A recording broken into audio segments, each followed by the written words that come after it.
This meeting has been posted in accordance with Government Code Chapter 551, State of Texas Open Meetings Act. Pursuant to Governor Abbott's temporary suspension of open meetings laws issued on March 16, 2020, this meeting will be conducted via audio-video conference, which will be viewable to the public to review. The public may access this meeting using the following link: https://tinyurl.com oeisd-youtube.com. An electronic copy of the agenda may be viewed at the following link: www.oeisd.org. A video of the meeting will be available for viewing on the district's website after the meeting. Public comments may be provided by email to the board as described below. Okay, we have a quorum. I'll call this meeting to order. Mr. Brewer, would you like to lead us in the invocation? Pray me, please. Dear most gracious and powerful Heavenly Father, we are thankful for another opportunity we get to come together and to look after the funds of the affairs of this district. We pray that all the things and decisions that are made here will be best for the students and the abilities for them to learn, to become community leaders in the future. Pray that everything we do is always looking to help and strengthen the community and teach others around us how to live peacefully and strong and going toward the community building, going closer and further towards you. In Jesus Christ's name we pray.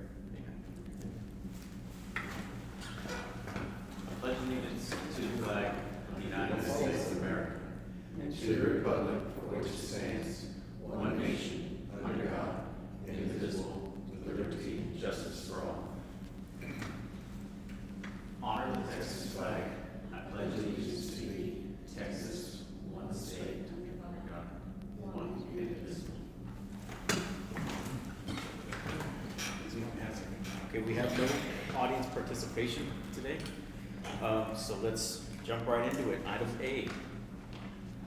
Discussion of possible action to consider approval of board meeting minutes for the special school board meeting held on May 7th, 2020, and the regular school board meeting of May 11th, 2020. Do I have a motion? Motion made by Mr. Brewer. Do I have a second? Second by Max Moreno. Any discussion? Okay, all those in favor signify by saying aye. Aye. All those opposed, same sign. Okay, motion carries. Item B, TASB's Efficient Buildings Programs Review and Concepts and BCA. Mr. Bill Savarino from Missouri. Thank you all very much. Ms. Carr, we had met, and this is more of a review right before we did the last presentation. Right after that, I mean, is when COVID hit, and kind of wanted everyone kind of refocus on other things. So I just kind of wanted to quickly review the presentation. I know we don't have that much time. I know y'all been during lunch, which is great. There's a couple key points that I do want to bring to your attention that I think would be real beneficial. We brought our TASB rep, Javier Gonzalez, out of Corpus. He's here again, and our engineer on the project, Daniel Meyer, is here in case we get any other additional questions. So I put a packet on your desk, and I had this presentation. I know that we're not, when you open up your packet, it's on the right-hand side. And I thought, since we didn't have a PowerPoint projector, that we'd all play off the same one. And I put 2 slides on one page. And they're numbered at the bottom right, so to kind of keep in order. As I mentioned, this is just quickly review. I want to just quickly go over some of the things that I already covered, and I have a couple of new slides at the end that I think is real beneficial to where you're at today with consideration on with your facility improvements. So if you go to page 2, I just want to briefly go over the review of the TASB Efficient Buildings Program, and then I have some additional information there on school districts. We have the opportunities listed in this presentation, but you had a very detailed PowerPoint the last time, so I'm just going to touch on summary of your biggest needs, which is roofing, air conditioning, in terms of comfort issues and facility needs, and then we know that you have some lighting and controls work that needs to be taken care of also. Then I really want to get into the benefits of what E3 and TASB bring to Odem with your current situation, with roofing being a major priority as part of the project.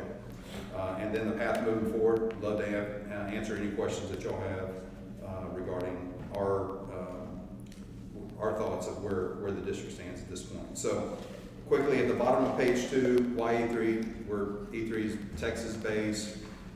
We believe in open and transparent. We're the most experienced personnel from top to bottom, as we talked about previously.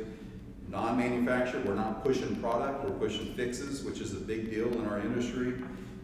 And our project, unmatched project track history, we've never been involved in litigation. We have a ton of school districts, over 140 now in the state of Texas alone, and we feel that overall we bring the best value. On page 3 at the top, just a list of some of the school districts that we have implemented projects around the state. In the bottom of page 3, kind of going just a quick review of the concept of why this program is so popular with school districts. We want to first look at, let's see what we can do with current expenditures, right? Not pulling money out of fund balance at this point in time, but redirecting existing expenditures to make facility improvements to your district. This sample on the bottom of page 3 is, we looked briefly as part of our audit that we did, no cost audit. Y'all spend about $276,000 a year. We feel very confident that by making improvements to your district, we think there's potentially around $70,000 a year that we can save based on what we saw in a couple-day walkthrough of your facilities. That's about 25% reduction. And if you turn to the page, the top of page 4, the next page, what that tells us basically is that we feel that we can fund with dollars that you have currently spent today, that you have been writing checks to utility companies, a little over $1 million worth of work. That was strictly on reductions of your energy. It has nothing to do with maintenance and operation from your maintenance department and using those type of savings. When we do LED, no more ballast, no more purchase of lamps for over 20 years, the 4-foot lamp, which is probably about 92-93%. So there is a significant savings there that's not included in that 70,000. So that savings would increase.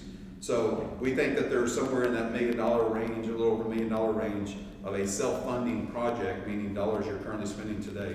And at the bottom of page 4 is, and this is the one that hits home a lot with school districts, is if you don't do the project, you're spending that $1 million, you're spending that $70,000 a year, you're just writing that check to the utility company, or we make the facility improvements, you finance the project, we guarantee that that $70,000 would occur on an annual basis and structure the debt service so that $70,000 pays for the cost of the project, the debt service of the project. So again, the basic concept is redirection of existing expenditures. Y'all are in a situation where you have a lot more needs than what savings will pay for. But know that whenever we sit and we talk about structuring a project for the district, and we come back to the administration and come back to school boards and say, here's a list of needs, y'all help us structure what you think is the priority. We'll tell you what our expertise is. We know that savings come in controls and LED lighting. Those generate the most savings. But what those savings pay for, the biggest need is usually HVAC equipment. We know that y'all have some roofing. Roofing typically doesn't pay for itself with energy savings alone. But we can really make a lot of improvements with those savings in HVAC lighting and controls. Know that the district is in 100% of control of what that scope of work will be at the end of the day. So it's a couple month process to build a project, but know that we will come back to you with our findings, and we together make sure that that you have input and make sure that we are addressing exactly what it is you want to address. An example would be, we would come back, what I want to make sure you understand that we won't do is to go in and build a project and come back and replace 12 units at a school that you may have plans in 2 years now to tear down, and we didn't know it. That's the kind of information that we'll bring back and say, hey, we have all of these needs that we found. Bottom line is, you'll have 52 units that are 15 years or older on campus right now, so the need is there for HVAC. But what y'all want to do is totally up to the district at the end of the day. We just bring our expertise to the district. So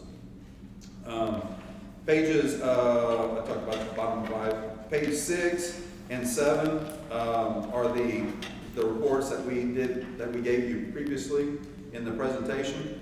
We can go over that, but I think that you've already, the message is that there are needs and there's opportunities. On page 8, the top of page 8 and the bottom is what we saw as your biggest HVAC need.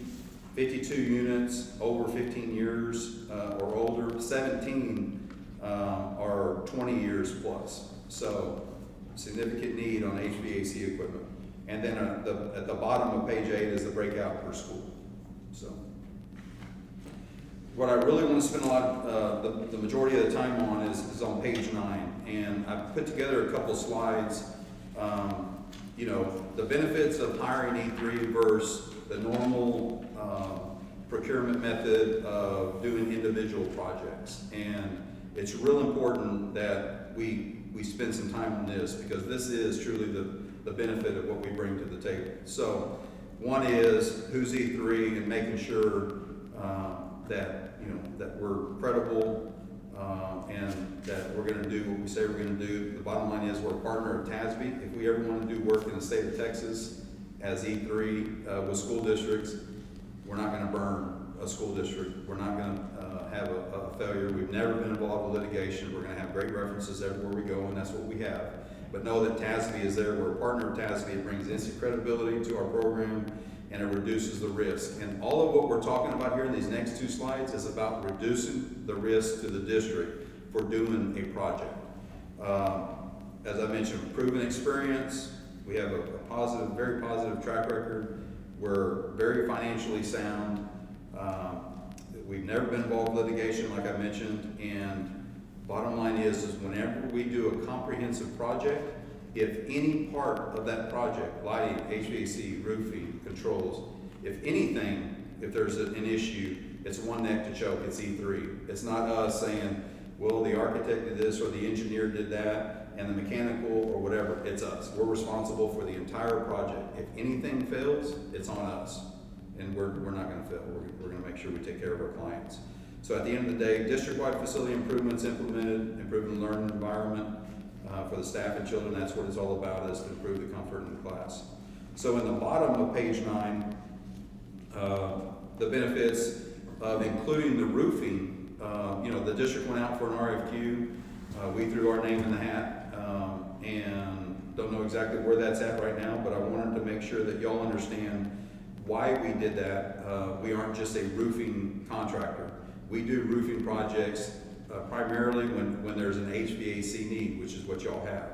And the biggest reason is because in our industry, there seems to be an issue where you have a roofing project and HVAC is after the fact, and they come in and they cut through a roof, and then warranties start getting affected and they're not validated, and you know, because, hey, well, the mechanical cut into the roof. What we bring to the table in that scenario is a comprehensive construction management plan, and we are responsible for all aspects. If the roof comes with a 20-year warranty, then we provide a 20-year warranty. We're not going to say it's because of the mechanical. So that's a big deal in our industry of projects going through successfully. Again, it's, you know, doing these comprehensive projects. It's all about protecting Odem-Edroy. Bonding and insurance capacity of E3, we're going to make sure that you know, or we know that we're bonded, that we can get the capacity to bond, have the proper insurance. Whenever we qualify subcontractors in every aspect, whether it's lighting, HVAC, roofing, controls, everything that we do is we're going to qualify the quality of the work. We're going to make sure that they can financially have the capabilities financially and the bonding capabilities. But at the end of the day, on subcontractors, we'll, as part of what we talked about earlier, of coming back to you and putting the project together, we're going to share all that information with you. If there's specific, we have contractors that we work with that we know are quality contractors, and we talked about this in the last meeting. I think there was some HVAC. There's a lot of times we come into a district and they say, you know, can you bring people? Are you going to bring subcontractors in, or can we use local? And we'll say whichever you want to do, we can do. Some school districts say we want to use local. Some school districts say please don't use local. We want quality work. So that's yet to be determined, but that's part of the qualifying process. we're open, we do either way, whatever the district wants to do. So, but we have to make sure that the quality is there, and we have to make sure that they're financially sound and they can provide the bonding requirements to do that type of work. The next bullet point there is warranties are unaffected if we do the project as a comprehensive project. So I talked about that a little bit. That has mostly to do with your roofing and your HVAC to make sure that that's not going to be an issue. And then, as I pounded today, is the district always has the final say in the scope of work and the final subcontractor selections. So if at the end of the day, we come to you and we have qualified subcontractors and we have a subcontractor, whether it's HVAC, whether it's lighting or controls, and the district says, we really want to use that one, we'll say, understand, here's what we found. The district can make the decision at that point if they want to do it. We're gonna make sure that the quality is there, the quality has to be there, but you're in complete control of that scenario. We'll do what we need to do to make sure that you have the information to take that next step. And then when we talk about comprehensive projects, just to make sure, again, I know I said this earlier, we engineer, we design, we provide the construction management, all the subcontractors are contracted to us. We provide a full comprehensive scope of work from start to finish, one neck to choke. If there's anything that comes, that happens to the project, it's on us. Construction is construction. There's always issues that comes up, but how you deal with them, I think, separates us from our competition. And so, as long as those issues aren't major issues, of course. And then at the top of page 10, when we talk about, we briefly touched on this, and I just wanted to share information with y'all regarding this because you're kind of in a unique situation with putting out an RFQ for the engineering piece that y'all did that we turned in our proposals. So we talk about having administrative meetings and workshops. That's kind of what we've done here. And the RFQ procurement process, the typical procurement process of these type of projects is you go out for an RFQ and you select a company that takes it from start to finish, all the engineering, construction, and so forth. I'm not an attorney, but I do know that most school districts rely on legal counsel to make that decision for the district. There could be a scenario where that RFQ that you put out on the street already could be an RFQ that you can make a selection on. You know, it could be an RFQ that you just made the selection for the engineering piece, which if you were to go E3's way, you could select E3. We could start our engineering and project development. That is where we go in and we put together the scope of work. We go out and qualify the subcontractors. We get all the bids. We put together the project scope, cost, savings associated with the project, and we bring that back to the district. Then it requires a second approval by the board before it goes into construction. But it's a one-stop shop again. So you have a RFQ on the street for the engineering piece, but you would still, in our opinion, you would still have well, not in our opinion, this is just based on experience. It's always your legal counsel's opinion. But you could have a scenario where that initial RFQ could take care of that front end, which is going to take us a month and a half to 2 months to knock out a scope of work. Meanwhile, the district could put together an RFQ for the construction end so that when it comes back to the board and you approve the construction, then it would take care of that piece if legal counsel feels that that is needed. Legal counsel may say that RFQ was for a turnkey project and you're good to go.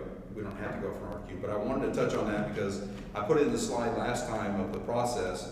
The typical process is you go out for an RFQ and we want to make sure that we do everything right, but legal counsels, you know, they represent the district too. So I think we're good either way, but the legal counsel would want to do it. So I just want to share that with you. So after whether it's an additional RFQ or the existing RFQ, the next step is to select a company to enter in with to provide those services. And then, like I said, that would allow E3 to go out and build a project that would bring back to the board for approval to move, before it would go into construction. So what we would bring back to you is we'd select and finalize the scope of work, we provide the project financing, the pricing associated with the project, everything rolled up for one approval, that second approval. Once that second approval is in place, then we can start construction. So I know that's a lot of information crammed into a short amount of time, but we wanted to kind of give you a review and where we kind of see where things stand right now, but wanted to make sure you understand how, if we were to have the opportunity to get involved in that roofing, how we would come into play, or how that could come into play with our project. And we think it's beneficial to the district to have somebody like us to do that work for you. So is there any questions on? How do we pay you again? So, whenever we do, based on AIA schedule of values, we act as a general contractor on the project. So if we come back, and I'm just gonna throw a number, let's say it's $1 million project, then we provide AIA schedule of values, we get paid on the percentage of completion, just like. I mean, but for the program, if we wanted to go with the full program, not the roofing part, but The full, it'd be the exact same way. Okay. So we would enter, there would be an approval for E3 to do the engineering side. We call that the project development agreement. You do design and build? We do design build. Okay. So engineering piece, we bring back the project, then we get the construction piece approved. So you're paid strictly by project. Let's say we wanted to change LED lights, like what we would need to do in this particular room. You would bid this project, do the design and build, and we would pay you a percentage of getting this done. Is that what you're saying? Yes, sir. We would get paid, so if it was, not a percentage, so if it's $1 million project, we would get paid $1 million over percentage of completion of the project. So whether it's 5 facilities, 4 facilities, 1 facility, whatever it is, we would get paid the same way. So we would put the project together and then we would construct it, and then based on percentage of completion, we would turn in monthly draws to get paid that way. That has to be approved by the board. Did that answer your question? I think so. Okay. And then, you know, depending on where the district is, you know, whether there's monies associated with it, the project development agreement at that point, there's times when we come back, the district says, you know, Ms. Cartman say, we don't have any money other than what you can save us on energy to fund a project. Then we would build a project based on that amount, right? That $70,000 would pay for, or whatever it would be. If the district were to have monies to pay part of the project, I'm just going out there, let's say that you have, we want a $3 million project, but I have $2 million to pay for the roof. But I need that $1 million because I don't have that. I need that to pay for by savings. Then we do the roofing project, and then LED and as much HVAC as we can. That $1 million would fund. If that makes sense. Yep. So you have those flexibilities coming in, and what Daniel will do is, as an engineer, a lot of times we have a base project that has to be self-funded, and then give us some options so that we can at least have the ability to pick and choose if we want to spend a little money to pay for additional HVAC equipment or whatever, the flexibilities of doing that. If you put in, let's say you put in 25 of the 52 air conditioners we needed to do, and the next year we do another 25, and we got different contractors.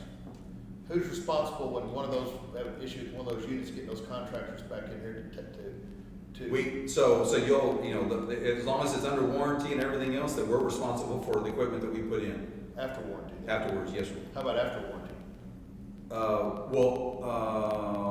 And that's back on the district? Yes, sir. So in most cases, what typically happens is the school district will have a direct relationship with the subcontractor that was hired for that work. And a lot of times, if we're out of the picture, we can be involved. We're gonna, you know, if we have a guarantee and we're guaranteed, we're gonna have that relationship. That typically what we love is for the district to call us first and make sure that it's not something that we can troubleshoot from a distance. You know, it may not be a unit, you know, it could be something simple and controls or whatever. But let us troubleshoot it. If it's not covered in warranty, then we would tell the district that call needs to go to CHS or whatever the mechanical may be, or whoever, you know, whether it's the lighting, you're gonna have a 20-year warranty on the lamp. That's just a supply of lamps. So that part of it's easy. But your HVAC equipment, if the warranty has completed, then we would love for us to be the first call for the equipment that we put in. So what if we said, all right, we're gonna spend $150,000 a year on maintenance, big, ACs, whatever. Yes. Roofing projects, stuff like that. So we go to you and we say, we've got $150,000 every year. What are we gonna do this year? You guys have a priority list of things, and I've seen you've been through the facilities. You have a priority list for us of where we would need to start? Yes, sir. Well, he's already pretty much developed that, but we know what the priorities are in terms of age of equipment. But a lot of times you can't tell what the priority may be based on age of equipment, right? So if you have humidity issues somewhere, you may have new equipment, but that's not maybe a controls issue. But like I said, you're in complete control of those type of situations, and if that was the case, then yeah, we'll have a list of priority needs for the district. I mean, and we know that 52 units should be the top priority in terms of what we know at this point. I'm gonna say should be E3's list, because we don't know, we haven't been here for a month and a half to really understand everything about the district. But yes, sir, we will have a priority list for you. And whenever we come back to Ms. Carr, the administration, before we come to the board, and you're structuring a project, we're gonna share what we see as the priority, what we understand the priorities to be, but Ms. Carr and administration may say, that's not our number one priority. Our number one priority is this over here. And that all those things those dominoes may move before we bring it to the board. And then when we get to the board, you may say, those priorities may change based on, what your understanding may be. So we're real flexible. We have an opportunity to move priorities around, but to answer your question, we will have a priority list of what we feel needs to be taken care of first.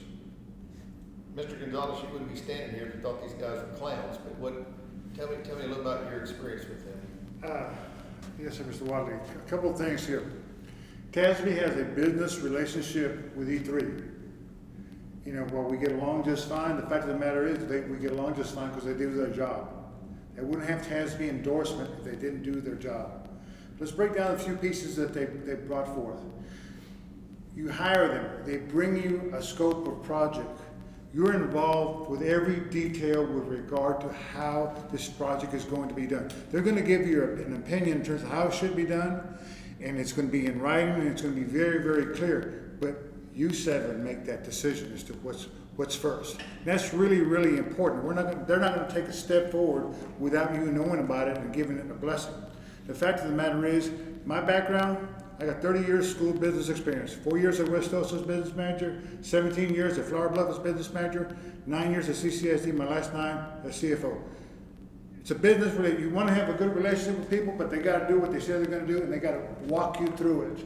And that's what they're going to do. That's why TASB endorses them, because we bring them to you, and then every step of the way, you're going to know what's going to happen. Your examples may not fit 150, that may be something that's general maintenance, but they will go into detail with you and explain to you as to what the yin and the yang as to how it should work. And it's, from my perspective, that's what I look for. I look for objective, clarity, so then you all can make your decision. TASB has been around 50 years, it's going to be around for another 50, maybe 3 or 4 more, but that's it. But the fact is, that's, we stand by what we do. We stand with our partners. 140 school districts. That's a lot of school districts. No legal issues. That's doing their job. And I believe y'all only had 3 partners in your lifetime at TASB. Yes, exactly. And candidly, we have different divisions that we work, but the fact of the matter is, what's best for schools is what we do. We're an advocate for schools. And that's why it's easy for me to stand up here and tell you this. And candidly, if I don't agree with something with them, they're going to know. That's how it's very candid, very candid. Let us bring you the information that you need to make the proper decision in terms of West Osa. Excuse me, not West Osa, that was where I worked first, at Odem-Edroy ISD. So this 70,000 in savings, estimated 70,000, that's just utility. That's not including the maintenance we pay on these things that we could potentially be saving if we do a 52% overhaul on these units. So that's additional money we'll be pocketing as well, correct? Yes, and the reason they keep it separate is they give you the savings with regard to the utilities, but you got your maintenance guys are still doing work. They may not be doing that anymore, but you're still paying them. And that's so what you're doing, you're redirecting them to do other things that are needed, preventive maintenance in other areas. but they only give you the hard dollar amount that you'll be saving if you do these things. And that's really important in terms of the analysis. Right, and the maintenance would revert to warranty for the first few years or so, Yes. correct? Right, yeah, so, and that's been, you know, in the past, if there was a, you know, we were the ones that really took it to design build. It used to be performance contracts, and anytime you have a guarantee, it's part of a performance contract, but E3 brought that to the table, and that's one of the reasons TASB loved our program, is that we want to be open and transparent, and if you want a guarantee, you can have a guarantee. If you don't have to have one. In a performance contract, you do. But what was happening in the performance contracting industry is that the example that you just said, you had companies out there that were saying, well, you currently have 3 custodians that are going out, changing out lamps and ballasts, and they're not gonna have to do that anymore, and they made $25,000 each. Well, that's an additional $75,000 in savings. Well, unless the district terminates those positions, you're still paying that $75,000. But compressors, I'm looking at costs. yeah, all the parts, all that, yeah, that's not included in that $70,000 a year. That's additional savings. In case you all come up with questions. Card. And at what time do we claim ownership of like parts and units and? Claim ownership of. Say you do the AC units and, I mean, they're not gonna be installed overnight, they're just sitting out here and something happens to them. Are those ours or are they still? For the ones that we're replacing or the new ones? The new ones. The new ones, you know, we're responsible. You mean if they land here and then? Right. Yeah, no, we're responsible for all of that. And until they're in operations, then we take ownership. Or do You we take take ownership once they're on site or once they're installed? once they're installed. Okay. Yes, sir. And then on the existing equipment, depending on what you want, you know, some districts want to take that to possibly go, you know, have it melted, and, you know, reclaim some of those monies. A lot of the districts say, no, please take it away, we don't want the headache of doing that. And then, because you have all the fluid requirements and everything else that are in those units, the Freon and all that. So, but those are the type of choices that the district makes at that point. If you want the systems, we'll move them one time. We're either gonna put them on a trailer to haul them off, or we put them in a designated area for you. But on the existing equipment, if we put them on site and they're not installed yet, it's on us. Okay. A question on the annual cost. Yes, sir. $70,000. What are we paying for? What is the annual cost? What does it cover? The annual cost would be for the construction project. So we pay that for how long? That depends on however you want to finance it. So it used to be that school districts were only allowed back until like 95. School districts could only finance these projects for 10 years. But what was happening is because the biggest need for school districts was HVAC equipment, they needed those savings, you know, you need a longer payback. So the majority of the projects, and I say the majority, probably 97, 98% of the projects are financed for 15 years. So that's why your lighting, who have your most savings, you know, we're providing a 20-year warranty. There's not anybody that I'm aware of in the industry that'll do a 20-year warranty on your 4-foot lamps, which would be about 92, 94%. So, but those financing decisions are totally up to the district. So after we pay everything that we have, right, the whole project is paid for, there is no additional annual cost? No, sir. The only time that there's gonna be is the way that we structure ours on our guarantee is, and this is one of the reasons we went to design build. I've been doing this 25 years, and probably the biggest, not complaint, but the biggest discussion on annual costs. There's an annual cost for the measurement verification of the system, but we provide, what we do is we said, okay, we're gonna install a project, there's a guarantee of, let's say, $70,000. We're gonna provide a project and we're gonna provide a 1-year guarantee. We're up to 15 years. If you wanna do a 10-year financing, we can guarantee for 10 years. If you wanna guarantee for 15 years, we can guarantee for 15 years. We don't have a problem doing that. But what we say is we're gonna guarantee the first year. So you can see what all our people do for that guarantee, that's included in that guarantee. At the end of the first year, when we come back and we reconciliate our savings and so forth, I had McAllen ISD tell me, a guy named Clyde Lyons tell me, he said, Bill, why am I paying you an annual fee when we're $400 and something thousand over our guarantee? We love the project. There's no risk to the savings not achieved. And I said, because the performance contracting statute said you had to. That's statutorily, it says the guarantee has to be for the length of the financing. So then when we said we can do these projects and do design build, that gives total flexibility to the districts in terms of whether you want a 1 year, a 5 year, a 10 year, or a 15-year guarantee. But you may get to the end of the first year and we're blowing away the savings, and the annual cost to do that savings guarantee, which is getting copies of all your utility bills and tracking that and looking at all your systems on a daily basis and providing the troubleshooting.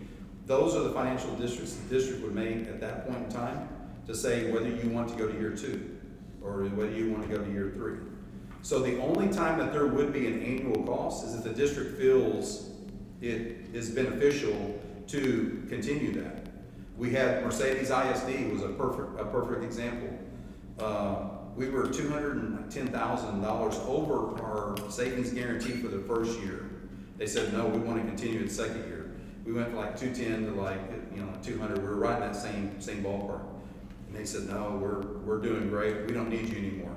The problem with that is that when you don't have someone looking over and checking your facilities and making sure that buildings are being scheduled properly and those type of things, all of a sudden the savings started diminishing. So that's a financial decision the district would make at that point. I'd say probably 30% of our school districts continue a guarantee.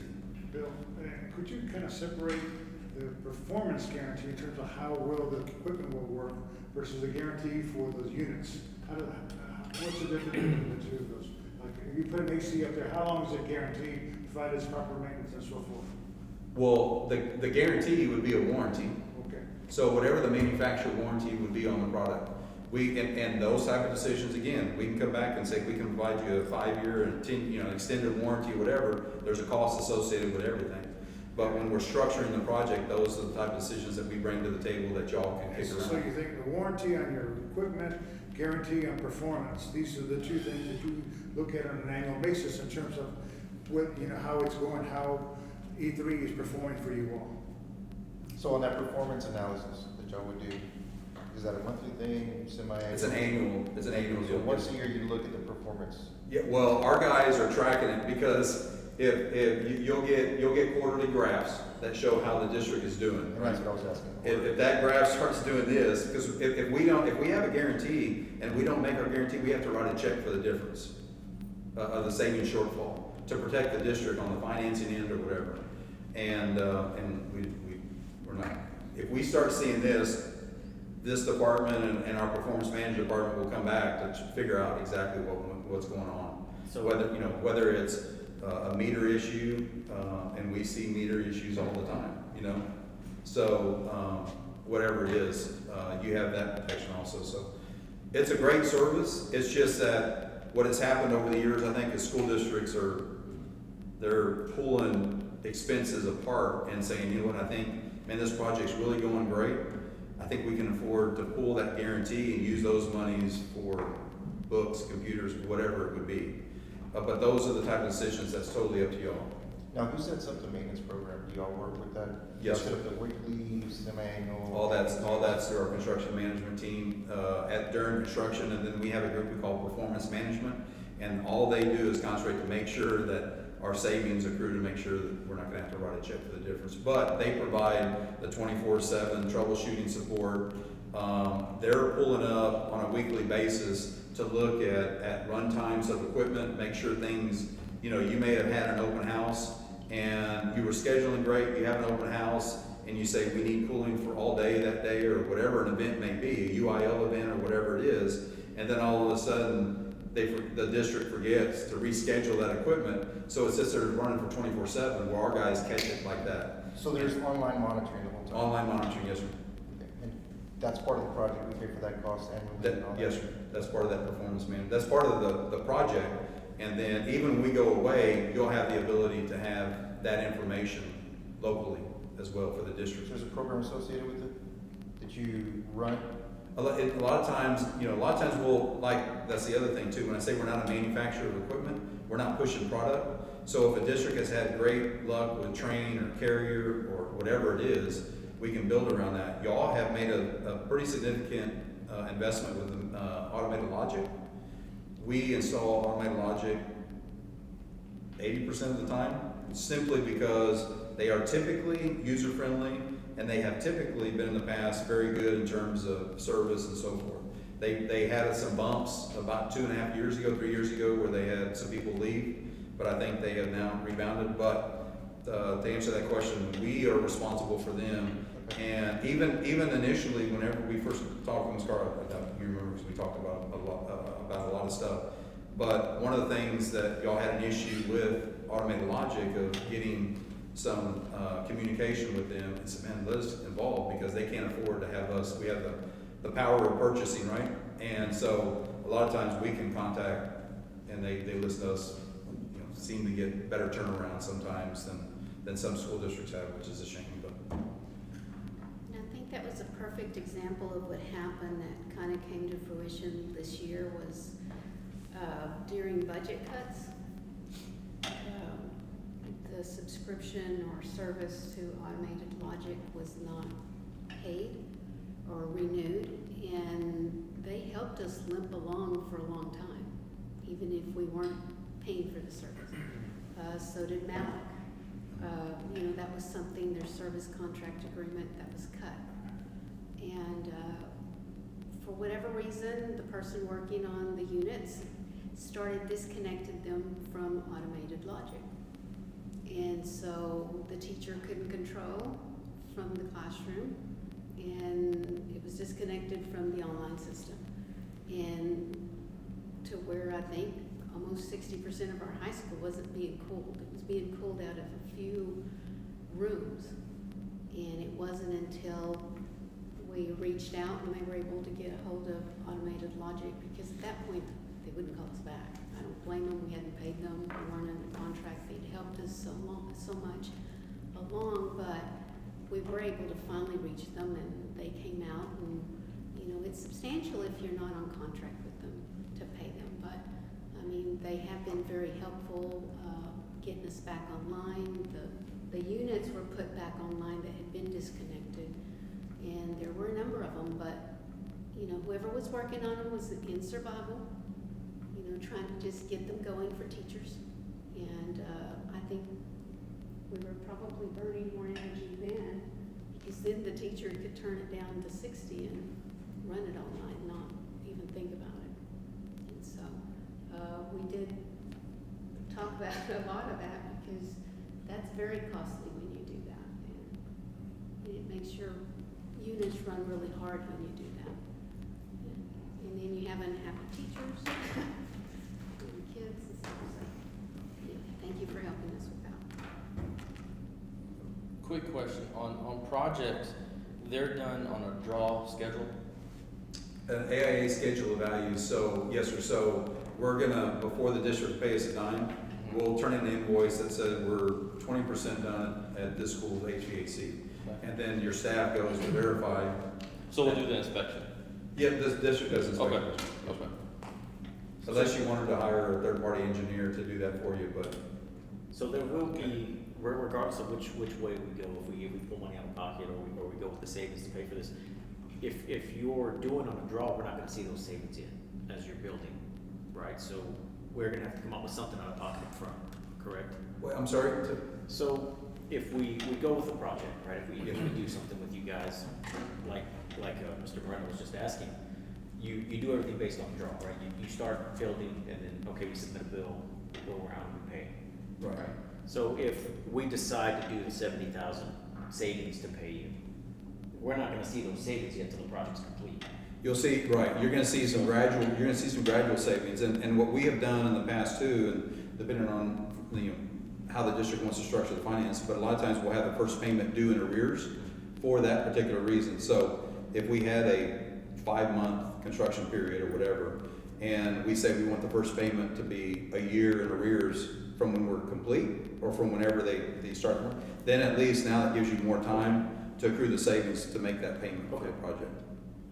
So it really depends. I think a lot of districts, if they do have monies available and they can save on interest, then they want to start making payments as they can. But in the cases where school districts are looking, that's not the. Yeah. No, I'm just looking at the options. Right. You're going to have plenty of options on that, yes, sir, to structure however the district feels. We'll bring those to you at the start. before you start. That's one thing that E3 does, they bring you all the details up front, so you know everything that's going to happen with regard finances, warranties, guarantees, things of that sort. You see it all before you start, that's important.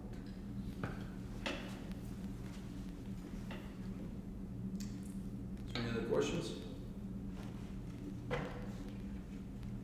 hope I was able to answer questions appropriately. No, it was very informative. Good. Do we have an action item on this, Ms. Carr? No, it's just information. So something we'll have to put on the agenda again, correct, discuss if we want to move forward. I think it's time to put it on the agenda. Talk about it at the end.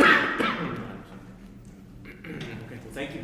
Thank y'all very much. Appreciate your time. Thanks for coming. Thank you very much. Ms. Carter, did you have a chance to talk to any of these other districts? Have y'all had a chance to talk to any other districts like Goliad or? Yes, we've called a number of them, yes.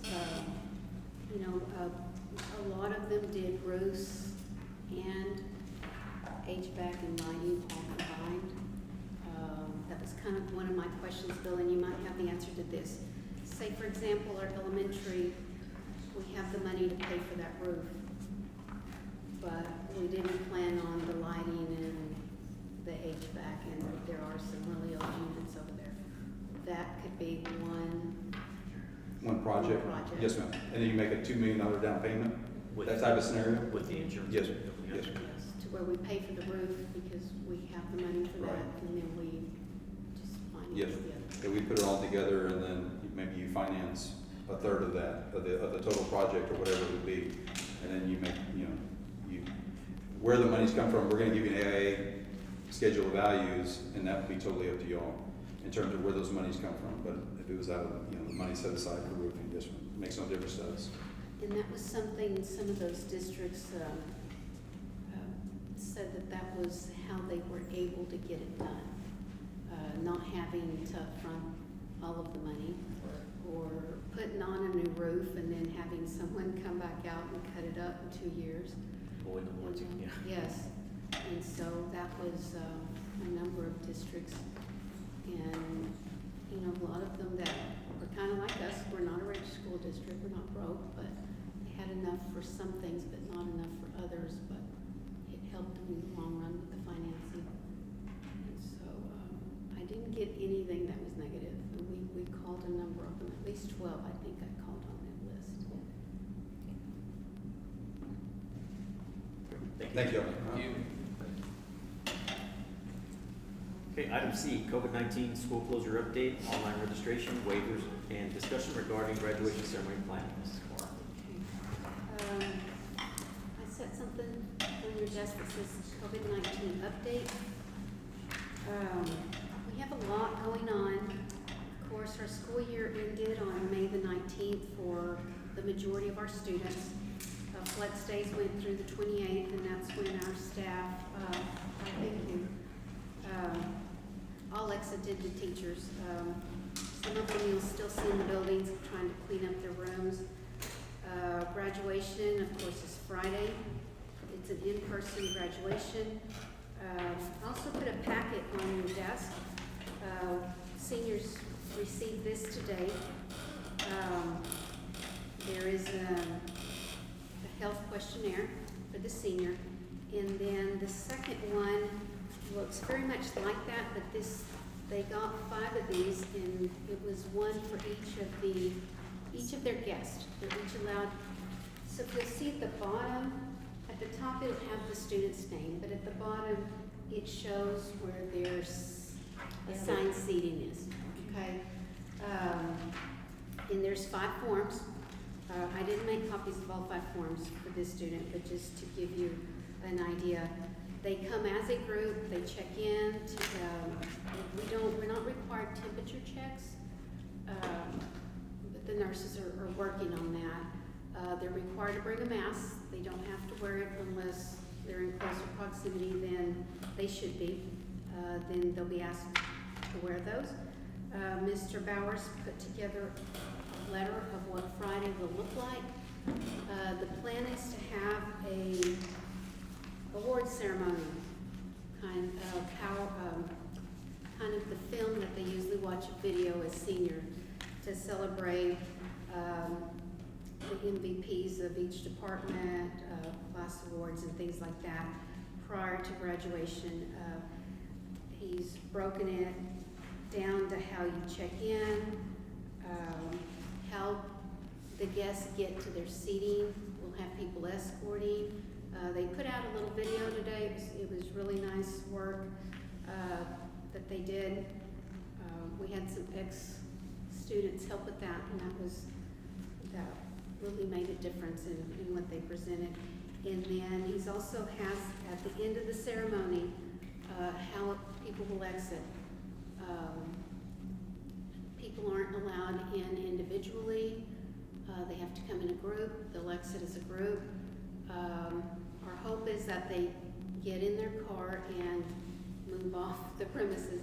It may not happen quite as easily as we think it is, but at least we've set up protocol for that to happen. We'll have security. We've invited different people in town, also Sheriff Rivera, the judge, Krebs. We don't know how many of them will show up to join us. We do have a cap of 425 people, and with employees, students, and guests, we're pretty close, okay, on that. But, TEA's guidelines did not change when the governor made his announcement on the 3rd. We thought maybe some of those would be relaxed for graduation, and it didn't change anything as far as more guests or anything like that. So unless he does something before then, this is where we're going. We are live streaming the ceremony. Securities will abide by all of TEA's guidelines as we should. But he has the group of students that will be coming in groups. And where are they supposed to be until graduation starts? In the cafeteria. All of them together? There's enough room for everybody? Yes. Separate? Yes. And they will, they usually put together a senior video of highlights of games and football games, basketball games, awards, and things like that. It gives them a chance to get those things. We can only have one ceremony. We couldn't have multiple ceremonies.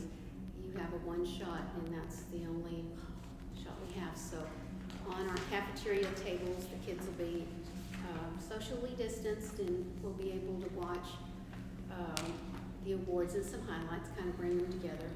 And then they'll proceed into the stadium when directed, and the guests will already be seated. They are coming at different times. If you'll look on the students, the health form for the guest, they did a picture of the stadium, and that way the parent, when they pick up their packet today, they can see if they ended up in where R is, they kind of can see where they're going to sit. Okay, just to kind of give them, there is, the way it's set up, there's really not going to be a bad seat. Okay, pretty much can be seen from everywhere. It is going to be professionally video and live streamed, so there'll be different angles for people to watch. And I know some families are having watching parties at their house. So, And where can people access the link, or where's the shortcut to that link?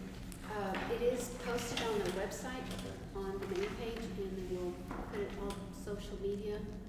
And so we did upgrade some of our internet Wi-Fi into the stadium, into the press box to be able to do that. And the gentleman, there's a group of them coming in.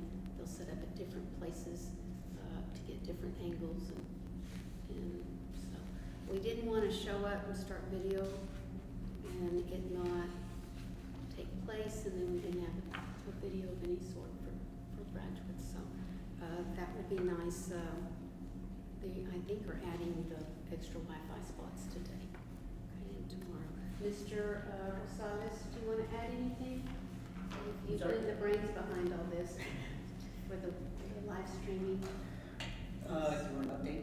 Okay, so update is we're working on the network extension to the stadium. So the vendor should be here tomorrow to start that. We had a lot of equipment to order.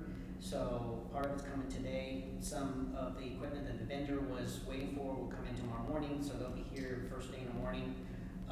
Should not take more than tomorrow to do that. So by Wednesday, we hope to have the network extension, Wi-Fi already working at the stadium. We have a person who's gonna actually do the streaming, and so they're gonna do a really good job, professional looking job, one that, we'll be proud of. So everything's looking good. We're coordinating with Mr. Bowers at the high school to make sure that, we're all on the same page. And the link will be the same. It'll be the YouTube channel, so it'll be the same streaming channel. Thank you. Any questions for him? Okay. Strength and conditioning, UIL strength and condition, began today for high school and junior high. There was a change at the last minute from UIL. Advised cheerleading was not, did not fall into the guidelines that were first put out, so they're the only groups that's not undergoing some type of straightening. Band, I believe, is only doing the flag corps this week, next couple of weeks. Employees, we continue to monitor temperatures and have sent people home. If they have the symptoms on the forms, if they can't check yes to everything and meet the guidelines, they get sent home. Curbside meals are still continuing. The only change to that is we're doing it 4 days a week, but Friday's meal goes home on Thursday. So it's kind of a combined. I don't know if you recall, we had a resolution that you passed giving me permission to file a number of waivers that came about due to the COVID-19. So I filed missed school days waivers, the appraisal waiver for educators. CPR is a requirement for all graduates. We did have a few that had not gotten CPR trained, so we filed that waiver. We were in the process of adopting ELAR textbooks and doing inventories of materials, and that was not completed due to the closure, so we filed that. The kindergarten reading instrument, we will continue to use TPRI next year. That was another thing that was in the works when the closure hit. And another, we are required by law to notify parents of any student who is at risk of failing by a certain day, okay? And that did not take place, okay? Mostly because of the remote learning, and some parents and students just weren't available. And so we filed that waiver. We didn't have anybody on TXVSN, which is an online course through the University of Texas for credit recovery or for advancement. We didn't have any students on that, and we had already offered the ASVAB test, so we didn't require a waiver on that. All of those were covered by the resolution you passed.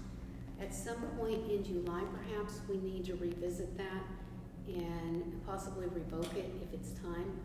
Of course, the public information records, we don't have any that have arrived. We don't have any pending grievances. So some of that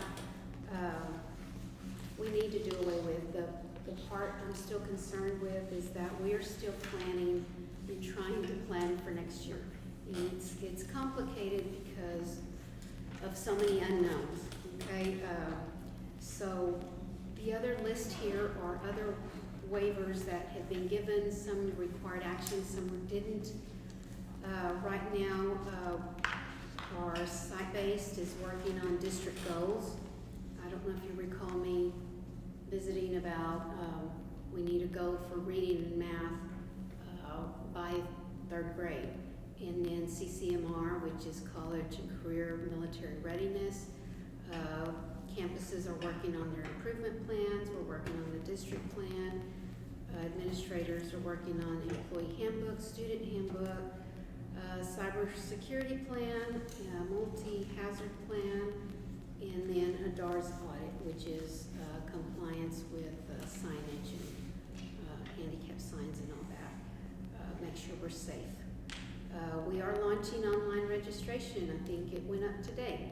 And so new and returning students will register online. We're going to go into the new century versus doing everything on paper. So bear with us. Ms. Schulze's got that, I think, up and running. I don't know if they tested it today, but it goes live tomorrow. New funding created CARES Act funding, which is a product of the Corona outbreak, and we have to apply for that. I think it's $277,000 with, you still have to apply. They're gonna make you do the paperwork. And so, we did consider the different calendar options. They're costly, and, I don't know that at where we're at, that we can responsibly make that commitment to pay teachers an extra 30 days, okay? And so, we chose to go with the calendar we adopted, and then if we have to shut down, it might involve taking away a couple of holidays here and there, and we end in May, and possibly going into June, but we felt like we were more in control of the calendar, because if we're shut down in October for a couple of weeks of intercession and we need those days, we can't take them back. And those calendars ended in June, so if we had to make up days, we would then be in July. And school starts in August, and then our kids would have no summer. What we would like to do is go through the process with the public, with parents. Another thing was childcare. Being off 2 weeks, and kids need daycare. So we want to go through the process with the public to make best decisions, and possibly for next year. But we didn't feel like it was in the best interest to do that at this point. So planning for next year, why and how? First of all, of course, the safety and security of students is at the forefront. Complying to any guidelines. Before we leave, the principals leave in June, they will leave plans as if the school year is starting like usual, okay? When they come back the end of July, we will begin tweaking according to what guidelines are at that time, okay? We didn't want to tweak, and then, let's just wait and see what they put out and go from there. We're going to have to plan for and anticipate disruptions. We thought, we took 15 minutes back out of the day that had been added from the hurricane. So we took those minutes out when we built the calendar initially, and we may have to put them back in. That gives us 7 extra days when you add 15 minutes to the school day. If we need to do that, we can adjust there. We can adjust holidays. Also, we need to plan as if we're going to be in person. We are going to be all virtual or a blended schedule. So, we may look at alternating school weeks, school days. We're going to have to really work on transportation. We may have an A and B day, and you go Monday, Wednesday, Thursday, or Tuesday and Thursday, or we may have a morning school and then an evening school. We may end up having to hire staff. I don't know where we would find them at that point, but a lot we don't know, and we didn't want to order a bunch of plexiglass, and it's extremely expensive right now and hard to find. We're trying to keep our costs down to where we're not irresponsible with funds. We don't know as far as the guidelines for masks. Are teachers gonna be required to wear a mask, or are students gonna be? It's gonna depend when we come back what the guidelines are. Of course, socially distancing, screening, what's that gonna look like? Are we going to take everybody's temperature every morning when they get on the bus, when they go into school? Of course, no visitors right now, but what will the classrooms look like? You know, if, will the teachers be the ones rotating? Will the students stay in place? As the guidelines read right now, there's no music and PE the way we know it. There's no cafeteria the way we know it. Transportation, I believe it's every other seat, one student. Wow, we're gonna be busing students all day long. And so food service will look different, nurses, medical services. And then instructional delivery modes, and I put that on there because we may have the parent that decides they don't wanna send their kid to school.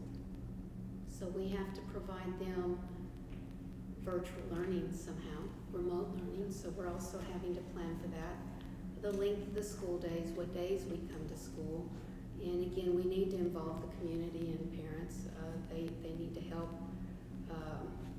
make those decisions. And then special services, you know, that can get you in trouble in a hurry when you don't do what you said you're gonna do.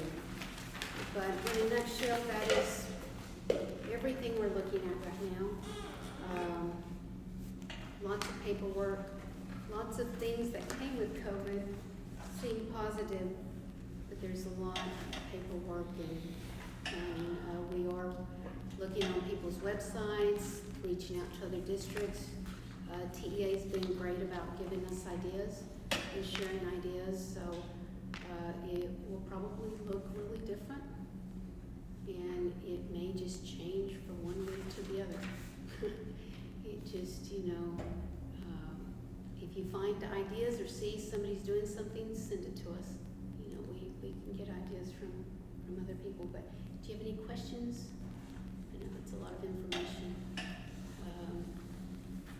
That's what my daughter Sarah got the alternating dates and that option. She says, I'm thinking about maybe just homeschooling. I mean, some people might. That's what she said, you know. I've done it this long, she said, I'm kind of getting the hang of it. And then, you know, if we do go back to remote learning, Zoom isn't going to be free forever. We may have to purchase another type of platform. You know, we're using Google Classrooms, but, you know, pricing might change. We may have to purchase more technology. You know, it's part of Tanya's presentation, but that goes into budgeting as well, so. Can the calendar get adjusted anytime? It can, yes, by the board. Right. By the board, yeah. It can, and we can certainly do that. The majority of the districts, from what we've heard, that's what they're planning to do, is adjust as you go along. You know, even some of them, the professional development days are on Saturdays for teachers, so they can use that day as a student classroom day. You know, just they're being creative. And so, but no, any change to, unless we're on a resolution like we have now, it would take board approval to change. Okay, and of course, if they come in and close us down again, you know, we don't have options there, but we need to make up the time.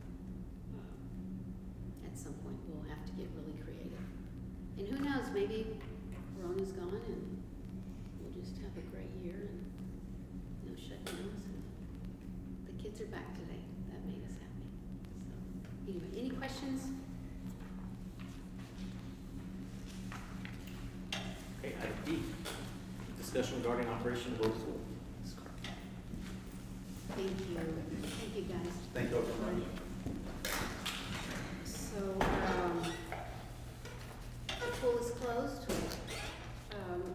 what y'all think as far as opening it in July.